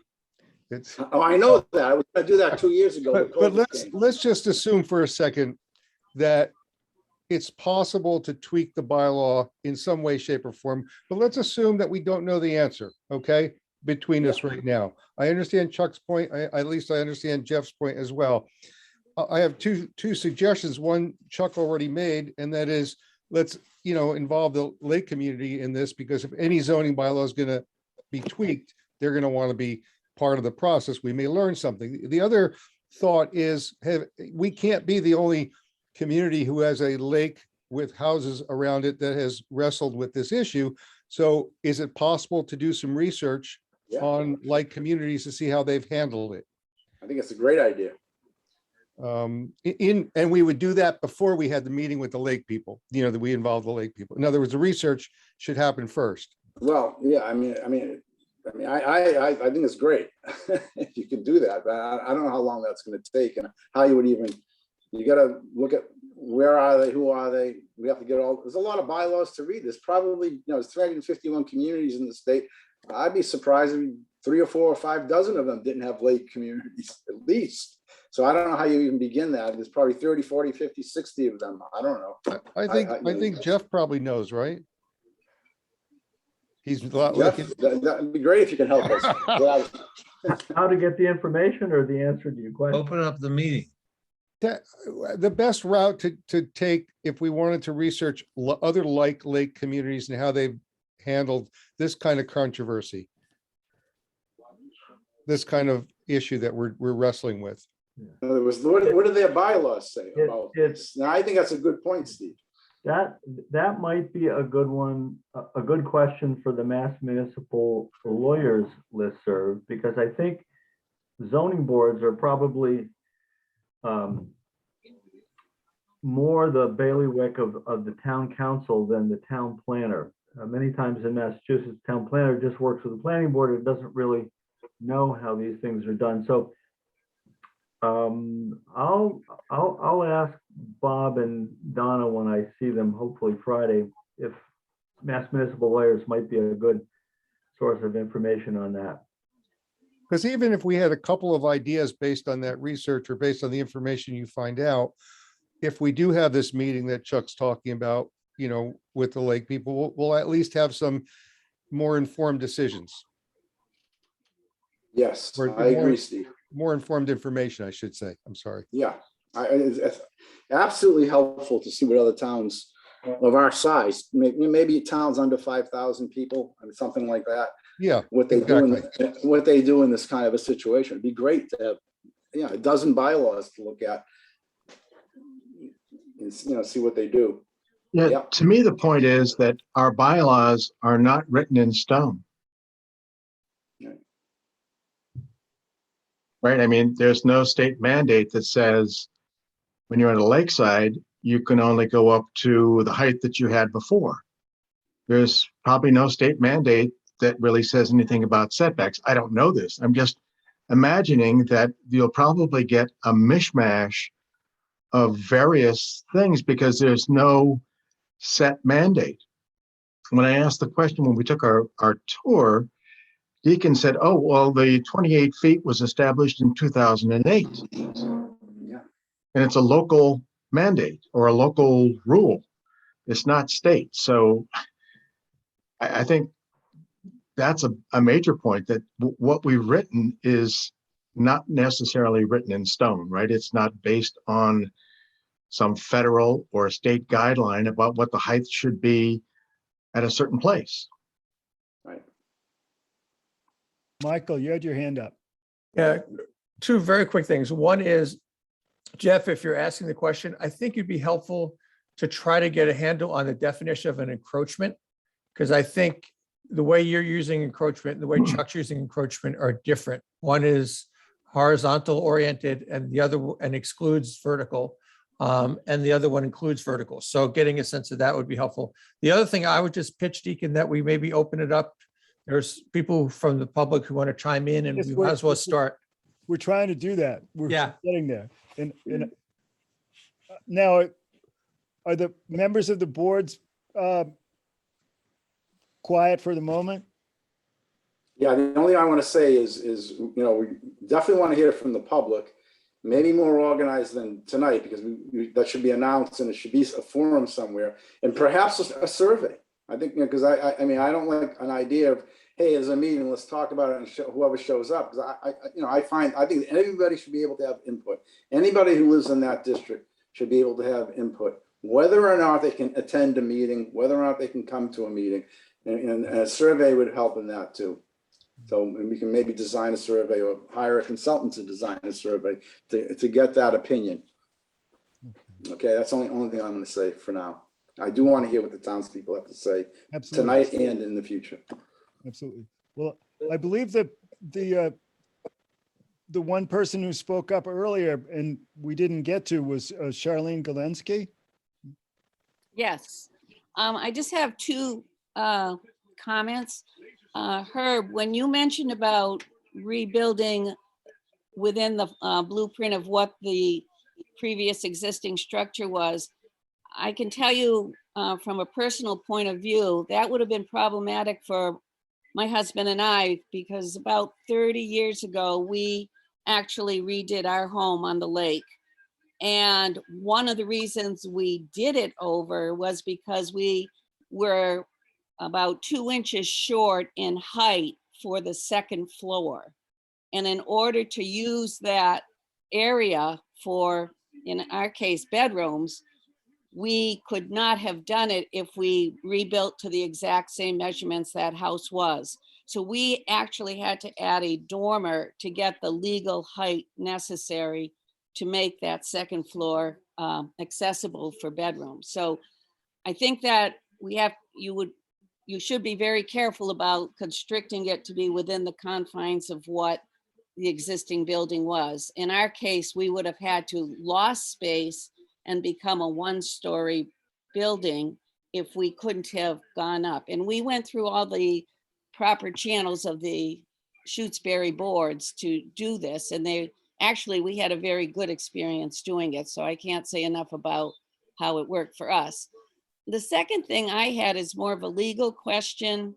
I was surprised to learn that the Lake District has certain zoning regulations that the remainder of the town doesn't have, and specifically regarding height. Is that legal? I'm just asking because I really am unaware. That I almost hate to use this word, it almost sounds discriminatory that one part of town that pays the same tax rate, that pays actually pretty high taxes, would have different zoning regulations than the rest of the parts of town. Is that legal, or is the Lake District considered something special that I just don't know about?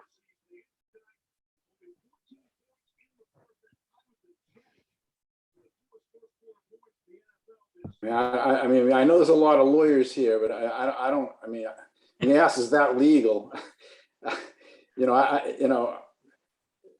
I'm a lawyer, but I'm not going to weigh in on that because that's not my capacity, the town council's capacity, or maybe another. I'm looking at one right now that I used to work with for many years. Maybe you'll weigh in. I don't know, but as chair of the board, I don't want to weigh in on that at this time, whether it's legal or not.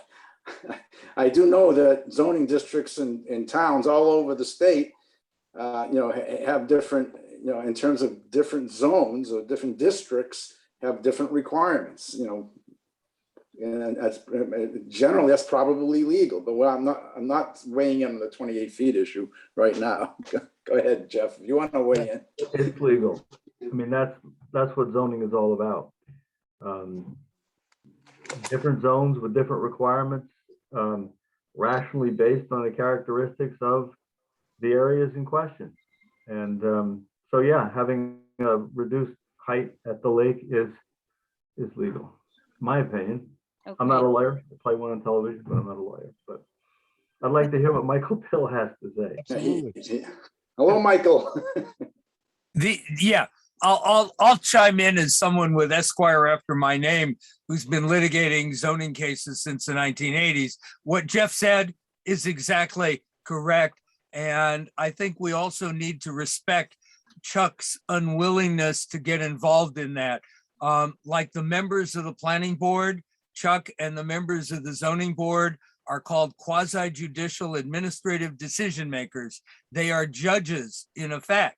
And you don't want to ask a judge to start expressing opinions on matters that aren't before him or her in a particular case. But yes, the lake has much denser zoning. There's the issue of views of the lake, its history as a tiny lot cottage community, basically originally summer camps back in the 30s, is very different from the history of development in the rest of the town.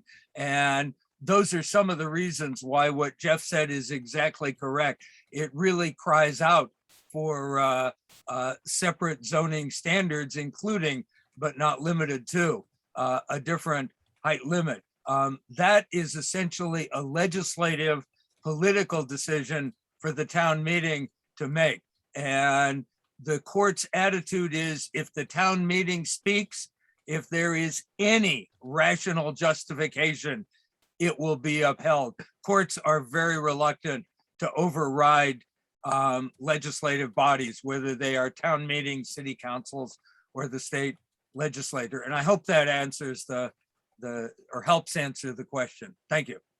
Well, my only question then to further ask is, if there's a 28-foot expectation for people who are on the lake, someone mentioned maybe having a higher height allowance for people off the lake. If you're all part of the lake district, again, is that something that is legal to have people who basically live on the lake, whether you're on the water or off the water, to have different height expectations? Because again, and I know personally that if you live on the lake, if you purchase property on the water, you are going to pay more money for that property than someone who purchases a piece of property off the lake. And I know somebody mentioned about getting an appraisal. We just had some of the properties we own appraised, and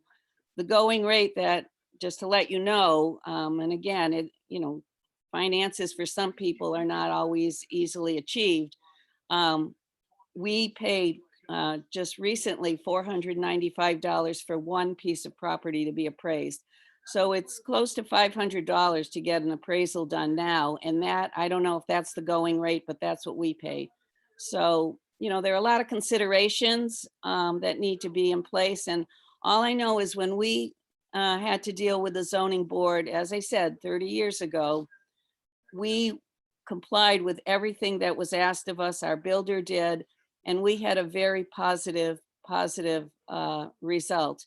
And we were very happy with how things came out. And it saddens me to know that some people unfortunately have a different situation, but it sounds like there's questions about interpretation. And when that happens, I was an educator for 37 years, and I always believed in going with the facts. So the more factual, objective information you have certainly can only benefit the town. That's my only comment. Just to be clear, the bylaw as written does not include 28 feet. It includes, you can only go as high as what you have already. And that was my point before, that if you're going to rebuild on the lake, you just have to be clear that you're going to build within the confines of the structure that you have already. I'm not arguing one way or the other. I'm just saying that's the way I interpret it right now. If we think that's the way it should be, fine. But the 28 feet, the way our bylaw is written, for a non-conforming structure on a non-conforming lot, does not go up to 28 feet. It goes up to the height that you have already.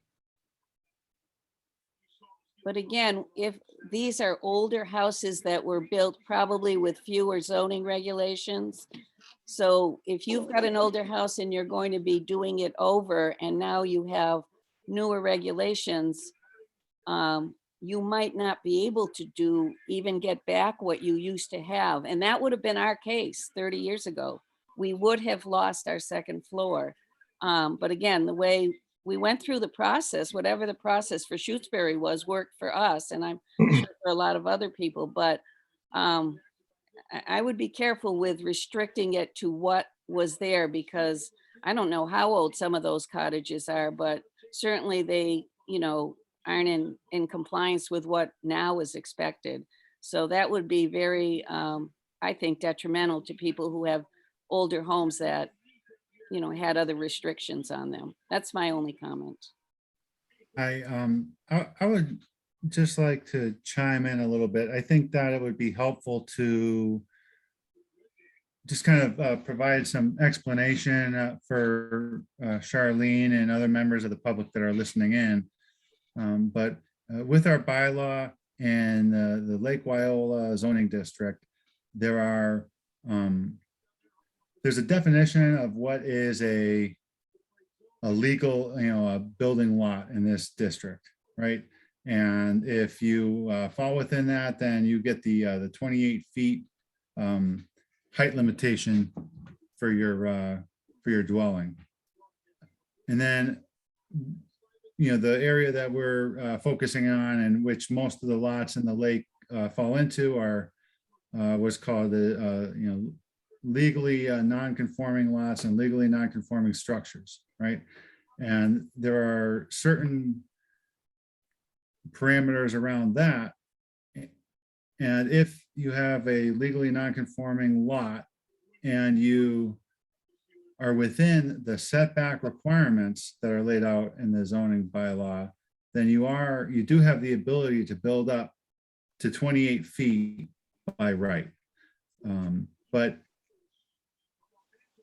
what happens is with these, a lot of these lots, right, that were, they're built up before the zoning went in and so on and so forth, they would not be able to be built as is under the zoning law today, right? They don't meet the setback requirements between lot lines. So if this is the case, if you want to remodel your house, you can remodel your house. But if you're changing dimensions, it requires a special permit. You go through the special permit process. And if you're in a situation where you have a second story home and really you find out that you're a couple inches short and able to, in order to meet, building code, current building code, you need to go up a few inches. That's something that a zoning board would likely be happy to grant. Because if you only have to go up a couple inches in order to meet code, that's really a situation that's unlikely to be really, adding detriment to the neighborhood. And if the zoning board were to deny that, then we might run into what we were touching on earlier, which, it may be ruled capricious, right? What's the arbitrary and capricious. Arbitrary and capricious. Thank you, Chuck.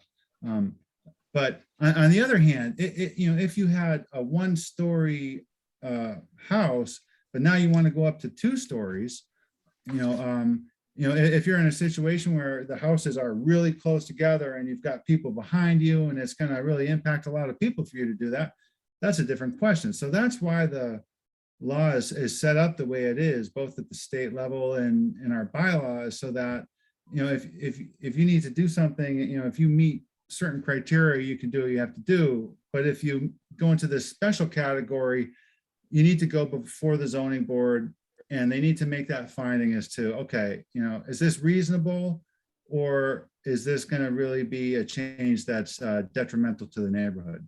So it's not necessarily a overly restrictive situation. I mean, obviously not everyone is going to get what they want, but it enables the municipality to try and do the right thing by people, generally speaking. And sometimes that means not everyone gets what they want. Thank you. Great. I'm thinking that this has been a really good discussion. I think we should try to wrap up for tonight. We do have some more items to get through on the agenda. Deacon, Someone named Mary has their hand up. Thank you, Chuck. I was just gonna say that she's had her hand up for like Oh, 30 I can't minutes. see that. I know, that's why Chuck and I mentioned it to you. Okay, good. Well, Mary should speak. So hi, this is Mary. This is Mary David, and I am one of the people whose properties you've been talking about. And I guess I have just a couple of comments. You know, I don't think everything is as black and white as some people are trying to make this. And I do think it's a good idea to ask other people. You know, I actually live in one of these houses.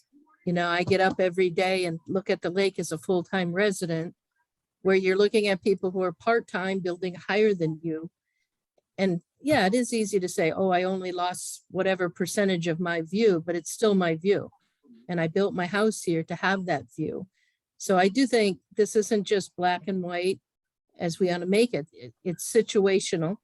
And it does also depend on, you know, the people and where they're at in the situation. You know, for me, I built my house first, and it was all built out based on what was in front of me. And then people come along and want to build it up. There's all sorts of scenarios here for people who actually live in these houses and look at it. And I do think you're going to hear a lot about, like I said, I'm a full-time resident. There's people building on the lake, and they're really nice houses.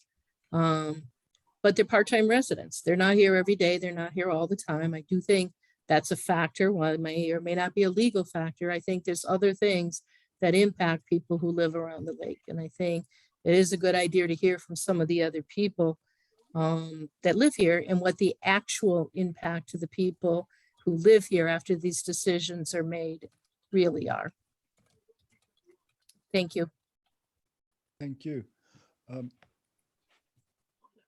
Well, what I was going to say was, I think we should move toward wrapping up this discussion so we can move on with the rest of the agenda, and let's talk about how we are going to forward this this discussion, and what we're going to do,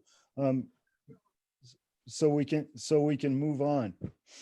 So I don't know how much time Jeff needs to get perhaps some sample bylaws of some other towns that are less than 5,000 people that have lake districts, and maybe a sampling, half a dozen of those that he can assemble. And I don't know how long that will take him, but I think Steve made the point that we should probably look at some other bylaws before we start getting comprehensive input from the citizens of the Lake District, at least to inform ourselves what other communities do. I think it would be helpful. Jeff, I don't know how long it would take you to get that together, but weeks or months, I don't know. I have no idea. Maybe by tomorrow, Jeff? Late in the day, though. No, I'm just getting revved up for the evening, so I'll get right on it. No, I'm thinking this information might be in the heads of municipal attorneys that advise ZBAs. And that's the first place I'm gonna go, I think. Michael. Yeah, I think that approach of gathering other towns makes sense. And Chuck, just for an FYI, I mean, that's been our MO for the last few rounds of amendments, whether it's marijuana or associate members or whatever. So it seems like that's the logical first step. I guess the one thing I would just say on the front end, I'm feeling like I've been around town officialdom for a long time, but doing a survey is not a bad idea, and having public meetings is not a bad idea.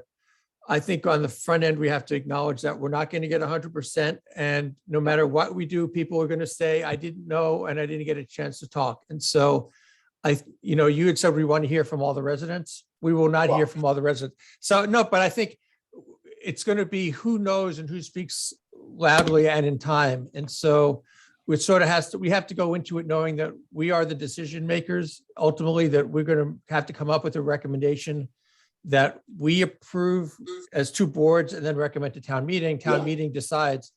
But the best we can, I think it's essential that we get feedback.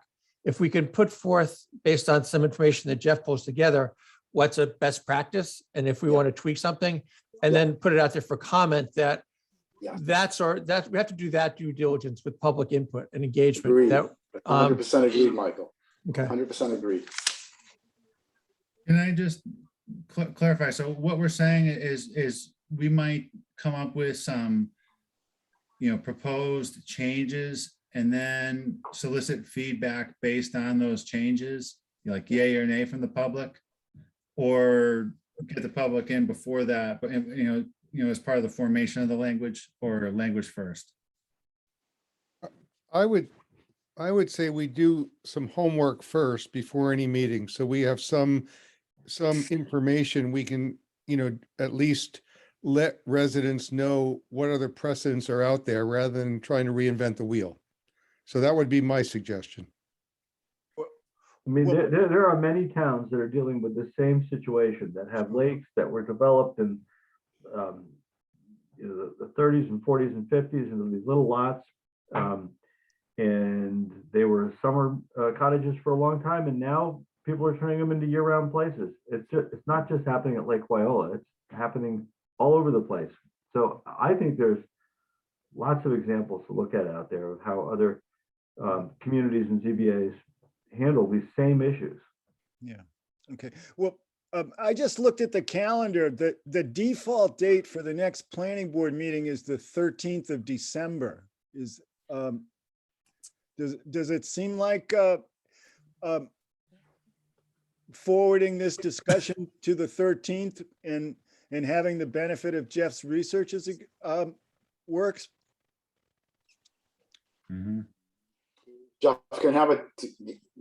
can you have that something together before that so that we can read it before that? I mean, like by the end of the week before? Do you think you can do that, or should we?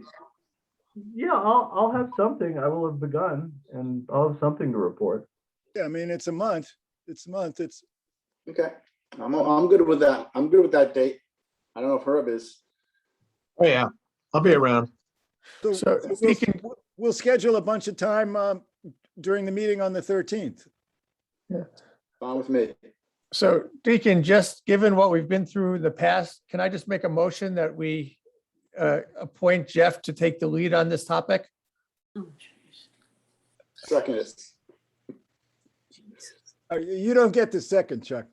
Wait a minute. I thought this was a joint meeting. Okay. Deacon, this is a joint meeting, Deacon. No, you don't have the right T-shirt. I'm It's sorry. the PB This T-shirt. is a joint meeting. This is a joint meeting. Two votes. Two agendas, two quorums. Okay. Okay. Well, Who's seconding me? I wanted to, but Deacon says I can't, and I'll defer to Deacon. I mean, I just think we should, I mean, Hey, can we speak? I'm sorry, who is this, please? Hi, it's Mike. Can we speak? Do you have any public discussion?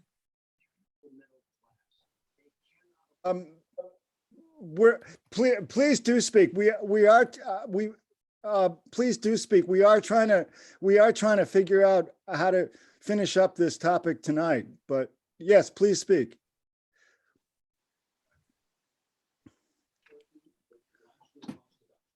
I think you're muted. You need to identify yourself first.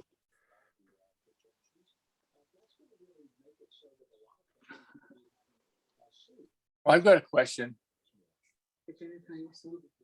Okay, now are we? This is Nick Yarmack. I live at 18 Wyola. The thing, Okay. the concern I have is that, like you said before, the majority of people that live on, have a place on a lake aren't residents. So they're not really duly represented at town meeting. So if, whatever you come up with, they won't be, they have no way of representing themselves to vote. That's my concern. And I hope you people are aware of it. We are. I guess not. Okay, Mr. Chairman, what else do we have on this topic? We're voting on something? Well, Michael made a motion that we delegate you to provide, that we delegate you to get the information. And Okay, I did not hear, I'm operating strictly from a planning board point of view here. And I think we need a second from a member of the planning board. Robert seconds. Thank you. Okay, and just more discussion? I'll call the roll. Steve, Aye. Nathan, Aye. Jeff, Aye. Linda, Aye. Michael, Aye. I'm an aye. Did I miss anybody? Robert, aye. I'm sorry. Thank you. Robert is an aye. Thank you. Okay, You want me to call my roll, Deacon? sure. All right, what say you, Jeff? Aye. Jeff gets 2 votes. What say you, Herb Gilmore? Aye. What say you, Chuck Damari? Aye. Okay, Okay, both boards are unanimous. okay. So are we all right to move on from this discussion now? That So one thing, Deacon, if we're moving on, then we might want to just let Chuck close the ZBA meeting. Okay, man, looking at thank you very much. Looking at my agenda, the final item on my agenda is a motion to adjourn. Do I have someone to make that motion on the ZBA? So moved. Jeff makes the motion. Is there a second? Second. Okay, I'm gonna call the vote. What say you, Jeff Lacy? Aye. What say you, Herb Gilmore? Aye. What say you, Chuck Damari? Aye, the ayes have it. Meeting is adjourned. What time is it? 9:15. Okay, thank you. Good night, Chuck. Good night, Herb. Take care. Michael Pill. I can't hear him. He's muted. Mr. Chairperson, yes. Yes. You wanted to say something? No, I was just, at some point, you're going to discuss the Tracer Lane, the, Yes. is that where we are now? Well, we were gonna, well, in deference to you, we could do it right now. The next thing on the agenda is minutes.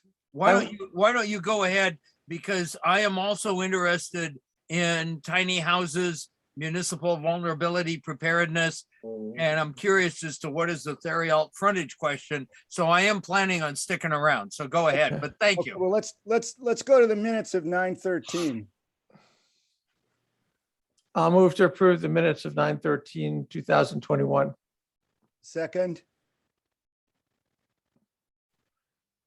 So was the second, Jeff? Sure. Okay.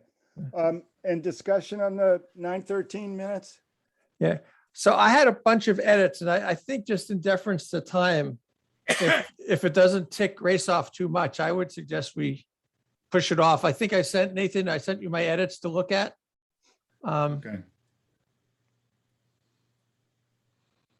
I know we're behind in the minutes, so I'm not lightly suggesting it, but I don't want to take up the time reading through the edits. Yeah, I think that's fair. You know, I can, you know, and I got some from some other people, and I know some just kind of looking through after the fact. But yeah, I'll incorporate those that I've received from individuals, and then I can send it out again, and then we can review at the next meeting. And you know, I know there'll be a few more other rounds of minutes, so you know, in December we can do a lot of minutes. Okay.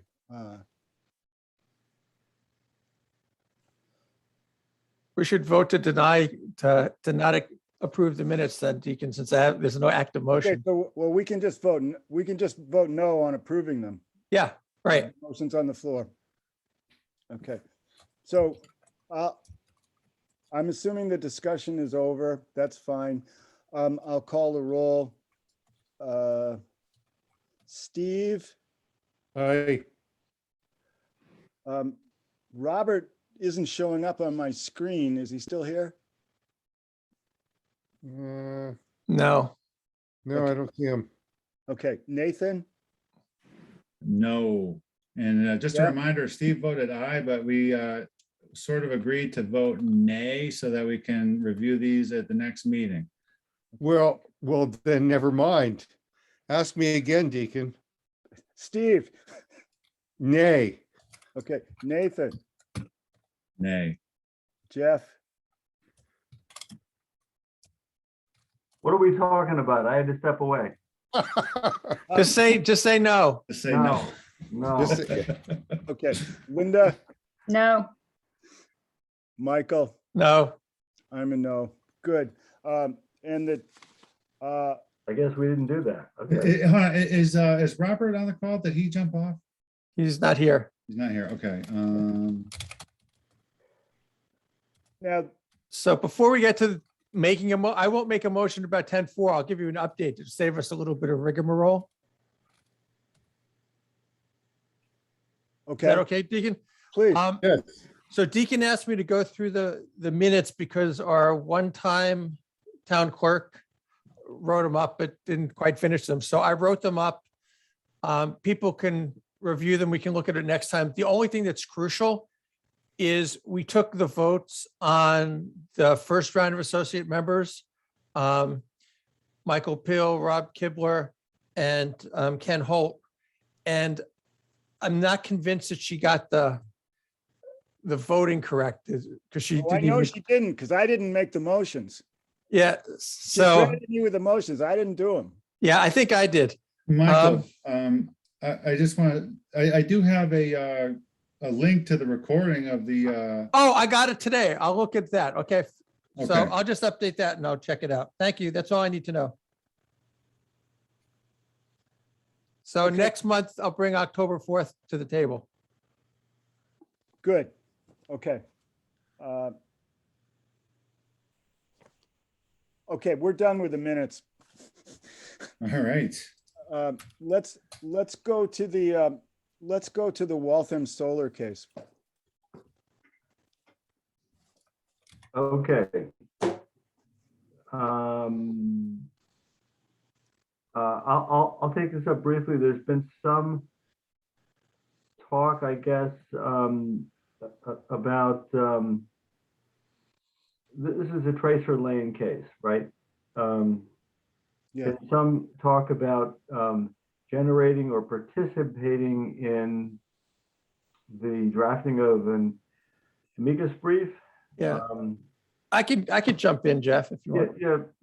Why don't you go ahead, because this is something that I'm also going to talk to Bob and Donna about, I think on Friday when I meet with them, because Mass Municipal Lawyers Association may be drafting such a brief. Okay. So I want to thank Michael Pill for getting this information to us. It was really helpful to sort of see, I think it was Lawyers Weekly or whatever that you forwarded, but you know, and he knows more of the details, but the issue going forward that the SJC lifted up, and my understanding is that, you know, usually things go from the appeals court and then make it to just the SJC, and the SJC sort of plucked it out and said, we want to look at this, with the idea being that Chapter 48, Section 3 was in question about can towns legally, oh, Robert's back, whether towns can legally regulate solar or not based on statute. And I was thinking that Shutesbury should consider submitting an amicus brief because we have solar bylaws that the town approved. And I think de facto, we think the town should have the ability to have solar bylaws and have some legal standing in producing those. And so my understanding is, you know, maybe there's gray areas about, you know, Waltham is very different from the Shutesbury situation in terms of what our bylaws are, but fundamentally, it seems like municipalities should be able to regulate solar. So I wanted to put it to the planning board, and, you know, I'd like to, Michael probably can clarify if my interpretation is correct, but if it is, it seems like we have a stake in making sure that our bylaws don't get thrown out, you know, on their ear, just because all towns are no longer found to be able to regulate in terms of solar. So that was my thinking. I'm concerned about this as well, because when I look at the Waltham case, and I look at Waltham zoning and what they did, I think it's a bad set of facts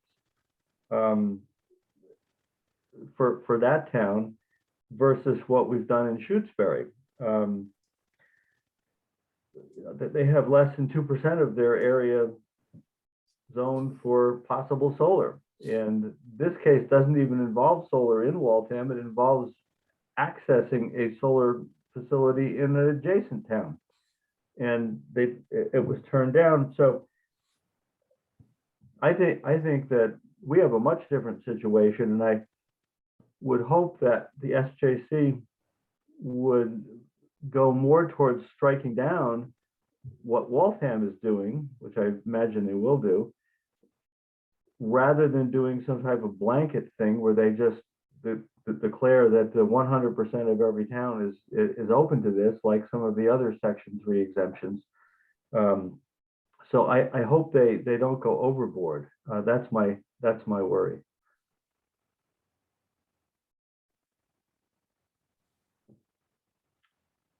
But I'm maxed out. I couldn't really participate in the drafting of such a brief if we did it. Well, my understanding, because I was talking to some other folks around the state about this, and Michael probably knows better, but it seems like, Donna would probably be the person to draft it on behalf of the town. And it sounds like the SJC has to agree to accept your amicus brief. You don't just sort of send it in and they file it, is the way I understand it. But is it presumptuous, Deacon, for me to ask Michael to sort of fact check us? No, I think we're here for a discussion, and I think Michael's the only lawyer on my screen right now.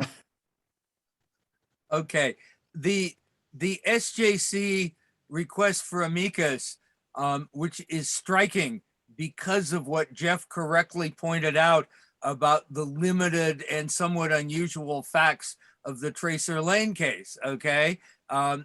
What they asked was, and I quote, where Chapter 40A, Section 3, 9th paragraph precludes zoning ordinances or bylaws that, quote, prohibit or unreasonably regulate the installation of solar energy systems, close quote, except to protect public health, safety, or welfare, whether allowing solar energy facilities in certain areas of a municipality, but prohibiting them in other areas is permissible, or whether it constitutes unreasonable regulation in contravention of the statute. And the battle there, in a number of which I've been involved, and in Barnstable still am on behalf of a solar developer, the issue is whether you can prohibit solar, for example, in residential zones, okay?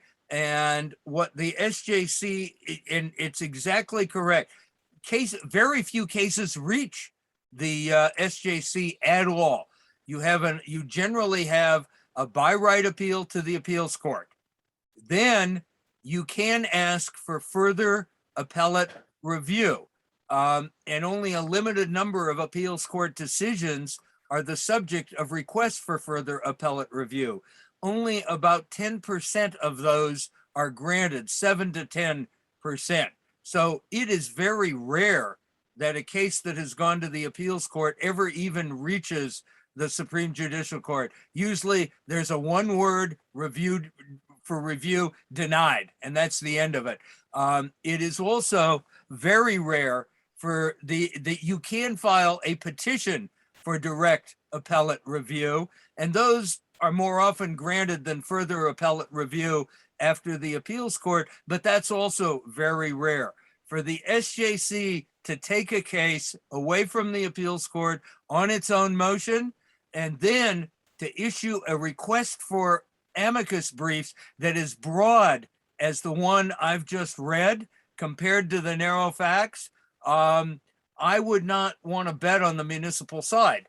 And in fact, I'm planning on writing my own amicus brief, where basically what I think is that because towns need to be aware if that decision is upheld, and I smell, you can't predict for sure, but it sure smells like they are acutely conscious of which way the political and environmental winds are blowing. I think that what is a correct interpretation pending the outcome of that appeal is that the planning board can essentially do what it did in the Wheelock case. The Shutesbury has site plan review, doesn't it? Yep. Yeah. In other words, site plan review is use that you can only under the most extreme circumstances deny, because it's basically by right, but you can impose reasonable conditions. And I think in that case, the Wheelock project may provide a useful precedent. And since I represented the developer there, what I can tell you is those conditions were about that close to precipitating an appeal. But in the end, the developer said, oh God, you know, this is really onerous, but we can live with it. We're not going to sue them. And in the end, opponents sued us. But the point is, I think you can go a long way in imposing conditions, but denying it or making the project unbuildable is inviting an appeal where you do run the risk of essentially having the local zoning thrown out with simply an order to issue a building permit. And so it becomes potentially a delicate balancing act. I don't think the issue is Shutesbury zoning, you know, all or nothing. I think rather, and this is what the land court said in a case in where it was special permit like Shutesbury has, yeah, you can deny it, but it better because of something intractable. That's what Lane Court Chief Justice Piper said. And I think the SJC is probably going the same way. I'm assuming that the town amicus brief would take probably the opposite position of the one I want to write, where you're essentially saying we have a good local zoning bylaw and that zoning bylaw should be upheld. And so you should allow the towns more discretion. And the problem is the solar exemption is somewhere in between. There are agricultural and religious and educational exemptions that are virtually absolute. I mean, ask the people who got the Mormon temple, you know, in the residential neighborhood in Belmont. But you know, there was huge. I mean, well, you know, that there was millions, I think, that went into fighting that thing. And if you drive down the pike, you can see how it towers over the neighborhood. I mean, they lost. This is what I would call a partial zoning exemption. But what concerns me, I'd say from your perspective, is given the situation we're in, right? The Glasgow summit, the people demonstrating in the streets, the obvious impacts of climate change all around us, zero net 50 or 20, zero net 2050 as public policy. I think the judges are going to go broadly, and from your perspective, and I intend to support them doing that. I think from your perspective, you probably want to say, and Jeff, I think, hit the nail on the head. Look, ours is different. Lawyers reason by analogy and distinction, and you want to try to distinguish Shutesbury from what has gone before in Tracer Lane and say, here's the reasons why you should at least give towns like us more discretion. You know, that's hopefully not too much more than you wanted to hear, but I've been living with this stuff. God, I took my first solar zoning case to the land court, you know, starting in 2013, 2014. So I've been living with this stuff for a long time. And I always seem to have at least one or two cases going. Although right now I'm only on the developer side. And the final thing is that you should know, I was working pro bono for the town of East Long Meadow. We fought tooth and nail to keep a solar project out of a residential zone. We lost in the land court. I was ready and willing to take their appeal pro bono, and the town council basically threw in the towel. And I think they could see which way the wind was blowing, and they basically said, you know, thanks, Bill. You know, we can't beat you for the price, but we just don't think it's worth pursuing. Okay, if anybody has questions, I'll be happy to try to answer them. Yeah, Michael, you just threw out a lot of information there, but going back to what you were saying about you can go quite a ways with imposing conditions, but if you deny an application to put in solar, you used a term there. I want to say it was like intractable, maybe, or something like that. I was Oh, that, wondering if that comes, and I can send you the case if you want, if I haven't already. That is PLH LLC, a solar developer, versus the WARE planning board. It's a land court case. It you know, and I can download it from Westlaw. It's on the land court reporter. That's what they had a special permit provision, and what land court Chief Justice Gordon Piper, who's a quintessential land scholar and very well respected, said is, yeah, what the solar zoning partial exemption, I would call it, means is you can deny the special permit, but unlike special permits generally, where zoning boards have very wide discretion, right? On most special permits, as long as your decision isn't arbitrary and capricious, I mean, if you got some rational basis, your decision to deny will be upheld. What Piper said is that state law provision limits the planning board discretion to deny only to cases where there is some intractable problem. And he didn't necessarily define what that is, but, and that's where I think, you know, the statute gives and takes away. It says you can't prohibit or unreasonably regulate solar, except as may be necessary to protect the public health, safety, or welfare. And the key problem there is necessary is a regular term. And in statutory construction, you give it the usual meaning. And the dictionary, at least Webster's, Merriam-Webster abridged online, which I normally use, defines necessary as essential, indispensable. In other words, if Shutesbury is going to deny a solar project, I think you would have to show that that denial was somehow essential or indispensable to protection of the public health, safety, or welfare. And I certainly don't want to get too far into the AMP project, which I think will end up before you, you know, sooner or later. But what concerns me is some of the opponents who sadly, I think, don't have a clue about any of this. And I've already seen some stuff online where they say, you know, enforce Shutesbury zoning. And I'm afraid you're going to have people saying, why aren't you enforcing our zoning? Well, the answer is, if you try to do that, you run the risk of having the judge throw the whole thing out the window. And make no mistake, I certainly don't know for sure, but I'm assuming that AMP, like any other solar developer, is going to be doing exactly what we did with the Wheelock project. It's, all right, let's go through the planning board and see what happens. And when all is said and done, let's see if it's something we can at least barely live with. If so, we'll live with it. But if it's either an outright denial or if the conditions are so onerous that as a practical matter, they make the project unbuildable, then we got nothing to lose. I hope, does that answer your question?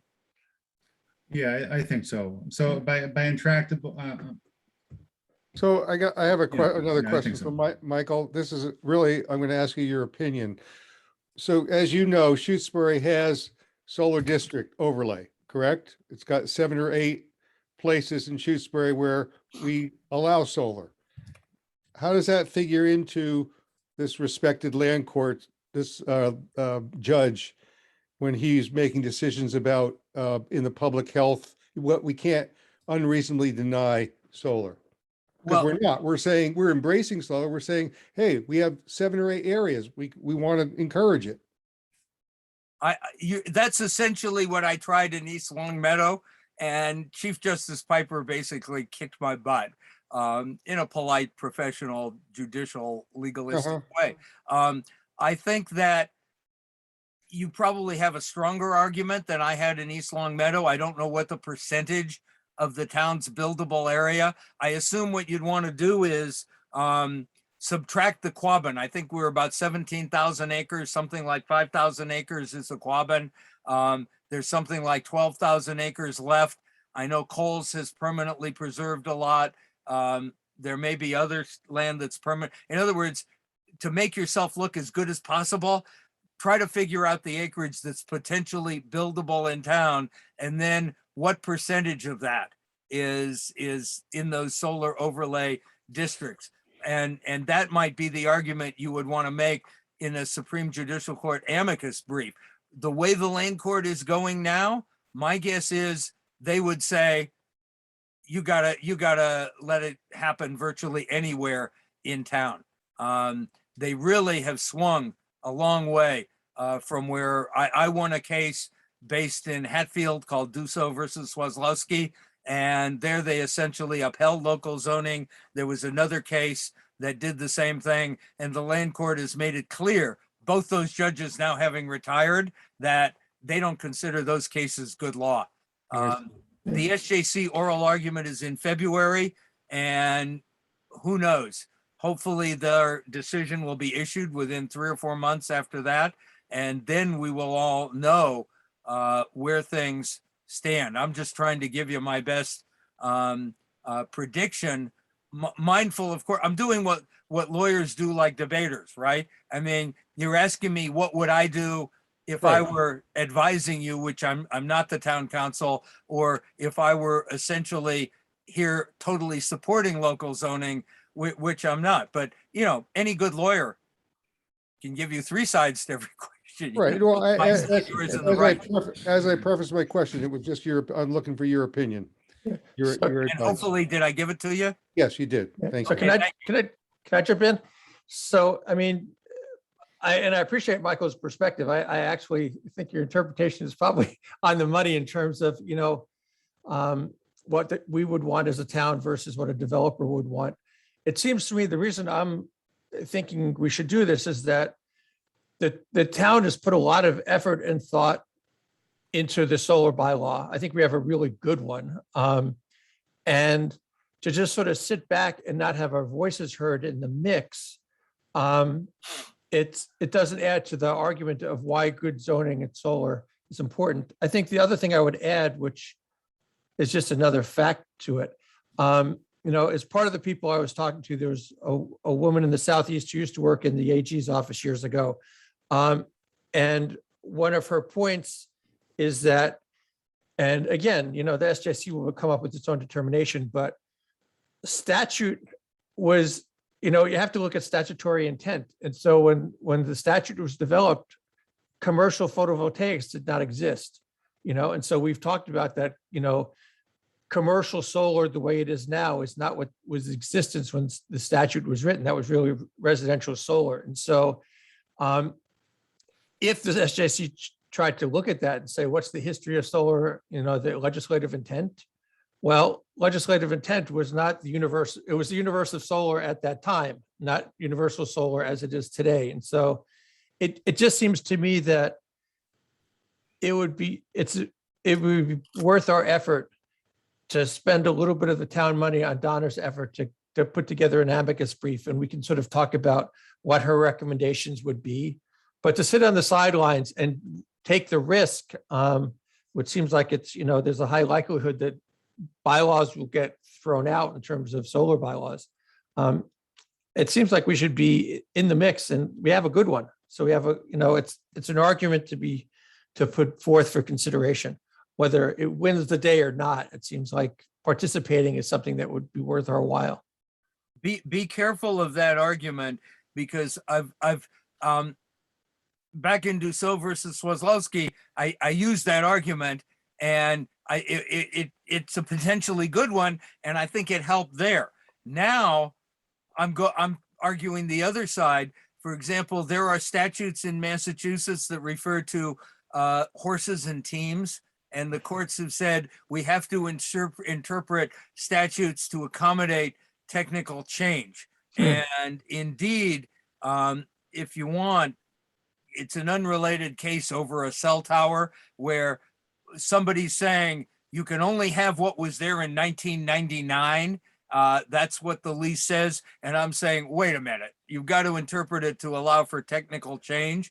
And so if you want, or if Donna wants, I could send you, that court document is a public record, and you have to recognize that most of the case is unrelated, but that one part of it is directly applicable. And there I basically said, you have to interpret all this stuff to allow for technical change. So I'm not sure how far that one would go, but Yeah.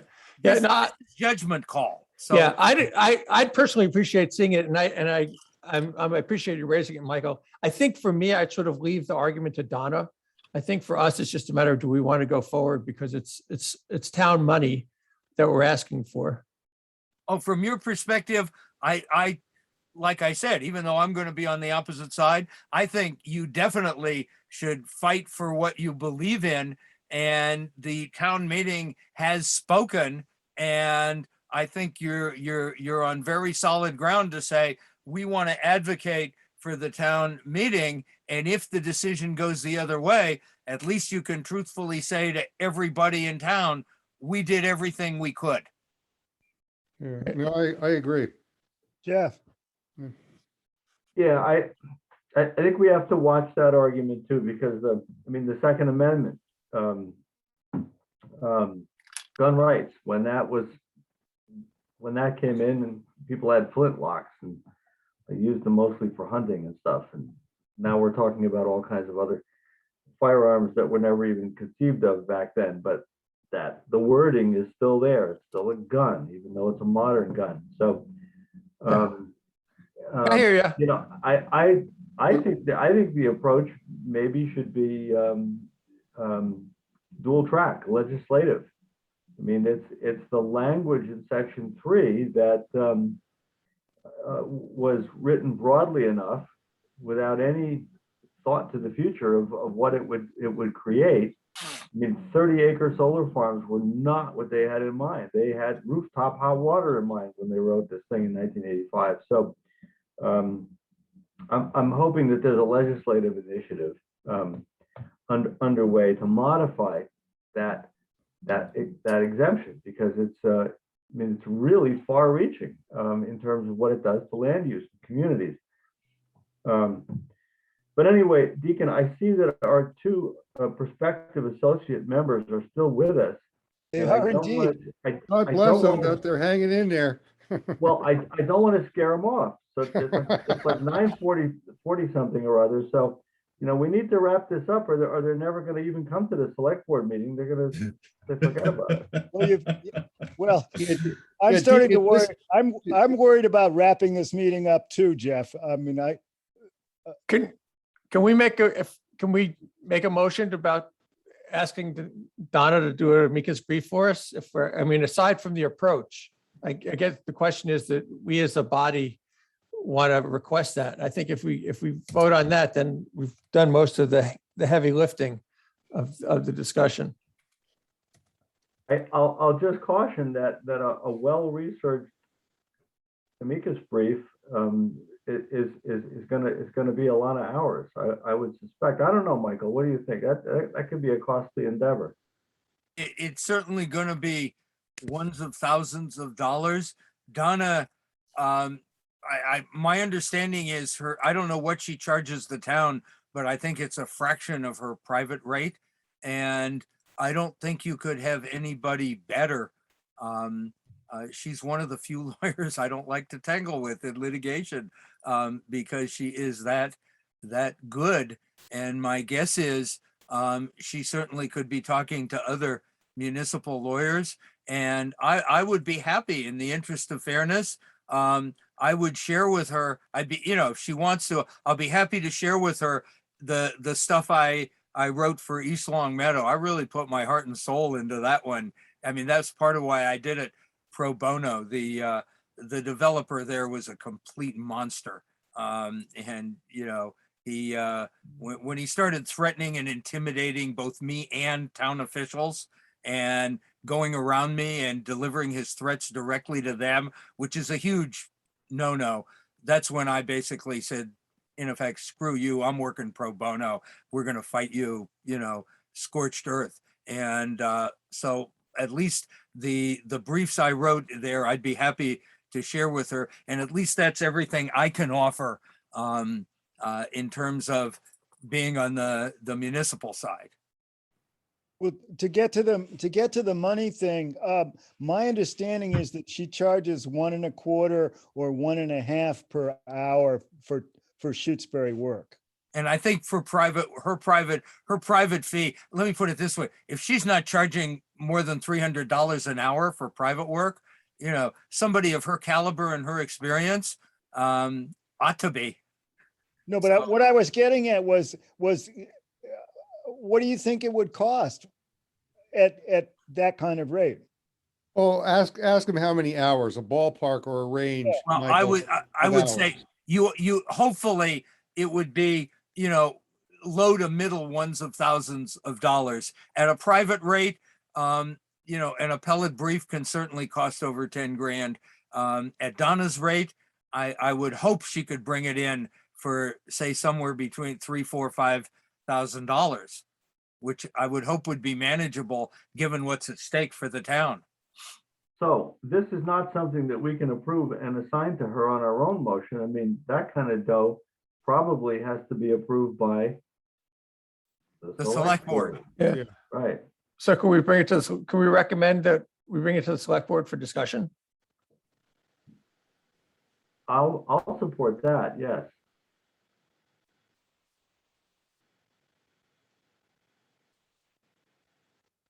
Should I make a motion and see how it goes? I'll not? move that the planning board ask the select board to consider filing an amicus brief with the SJC regarding the solar bylaw issue. I think Second, Okay. Who was the second? Was it Lacy? yeah. It was. Thanks. Okay. More discussion? I'll call the roll. Robert? Aye, and Robert has to leave the meeting. Thank you. Okay, goodbye. Good night. Yeah. Steve? Aye. Jeff? Hi. Nathan? Abstain. Oh, thank you. Linda? Aye. Michael? Aye. I'm an aye. Good. So, I can reach out to Rita and explain it and see if she wants to put it on the agenda, if that would be easy for you, Deacon. Or you can do it, of course. You're the chair. yeah, I'm happy to do it. I mean, I already have to get the associate member stuff scheduled too. Oh, right. Yeah. Okay. So we'll all know when the select board's gonna take this up and we can be there. I don't know if it's a joint meeting or Yeah, I mean, why don't we just, I mean, my guess is why don't we just have put it on the same agenda. put it on this, exactly, put it Okay, on there the you same go. agenda and we'll see what happens. Okay, I'll- sounds good. Okay. If you want, I'd be happy to go and support it, you know, especially since I'm planning on writing one on the other side. Maybe that would, well, maybe it would help, you know, persuade them to say, listen, this voice should be heard too, not only legally because the town meeting has spoken, but also politically, so that when, as I think is expected, AMP comes before, either you'll have something that supports you if they go your way, or you can quite truthfully say to the people who might be very disappointed at what the SJC decides that you did everything you could to support what the town meeting voted and the local bylaw says, and it just didn't work. Please come. Okay, well, so I'll consider this one wrapped up. The next thing is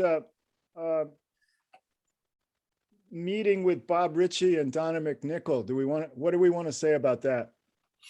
That's shaping up. Both of them have agreed to meet with me and I think it's going to be this Friday by some kind of phone conference or something. And we're going to talk about a little bit about the ZBA approach to lake houses and those kind of things. We're going to talk about the Attorney General's decision in our associate member bylaw. And we're going to talk about what MMLA might be doing with an amicus brief themselves on the Waltham case. So I think that's happening Friday. Okay, great.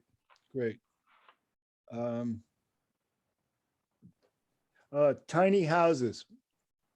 Well, Robert is no longer here, so I think we can, I mean, I raised it originally, but I think he feels strongly about it as well. So I'm happy to put it off for another time. Okay. MVP. I'm happy to put that off in the make friends among the planning board. Okay. Keep our associates interested. Absolutely. Come on here. And Michael Pill wanted to know about the Terrio situation. Well, also, what is MVP? Can you just give me a 10-second summary? Sure. The Municipal Vulnerability Preparedness. So it's a state grant program. There's planning grants and there's action grants, and it's basically state money for municipalities to prepare for climate change.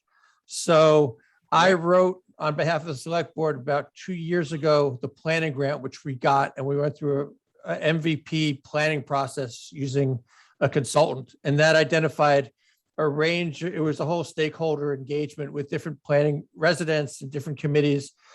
We came up with a report that I think is on the select board webpage that has a range of priorities, primary, secondary, tertiary, of things that the town can do to prepare for. It's mostly adaptation and mitigation of climate change impacts. And so the idea next is to get an action grant, which has not been yet announced, so we get money to actually do some of the things. And the reason it's relevant for the planning board is one of the options is that I have pitched is to upgrade the master plan with climate change in mind, because when the master plan was written, there was no sensibility written into it about climate change. So that's one of the things that we have yet to discuss. That's a short version. Thank you very much. Okay, thank you. Okay. So Michael Pill wanted to know about the Terrio question, and that it is, of course, interesting. Jeff. Okay. So, Michael, this was someone who was considering buying a lot down at the lake. And the question was, it's a vacant lot in single ownership. And the question was, does it meet the Section 6 of the Zoning Act exemption for having 5,000 square feet of area and 50 feet of frontage? And the planning board, it definitely had the area. The planning board had to make a frontage determination. And it was frontage on a way in existence when the subdivision control law became effective in Shutesbury, that in the opinion of the planning board had adequate blah, blah, blah, blah, blah. So we inspected the lot and we inspected the frontage, and we were about to make a determination that yes, it did meet this exemption and could be buildable. But then the woman backed out and decided not to buy it and bought something else. So we don't have to write the letter now. Okay. That's Okay. it. Thank you. Okay, great. I'd like to hear a motion to adjourn. So moved. Motion. Well, that was the enthusiastic response. I couldn't tell who was first. I was Second. I claimed first. Who moved and who seconded? We don't know. All right, I'm gonna say Michael moved. Sure. Good. Yeah, I heard him say so moved, and then Bressler seconds. Sure, That sounds perfect. Good that's enough. good. Okay, all right, and that's the discussion. Okay, any discussion on adjourning? Ashley and Jake, please come back. Yes, they're not all. We usually end at Yeah, 9. Yeah, Has to be more fun than Sure, this. okay. Ashley and Yeah. Jake, kudos, big time kudos, Yeah, the right? key is not to have Chuck talk, and then we have shorter meetings. Okay, okay. Right, well, or to remind him he's not being paid by the hour. Okay, on the motion to adjourn, I'll call the roll. Steve, Aye. Jeff, Aye. Nathan, Aye. Linda, Aye. Michael, Hi, I'm an I. We got it. All right. hallelujah. Enjoy the y'all on rest of the 13th. evening. Good Good night, everyone. Thanks so much. Bye.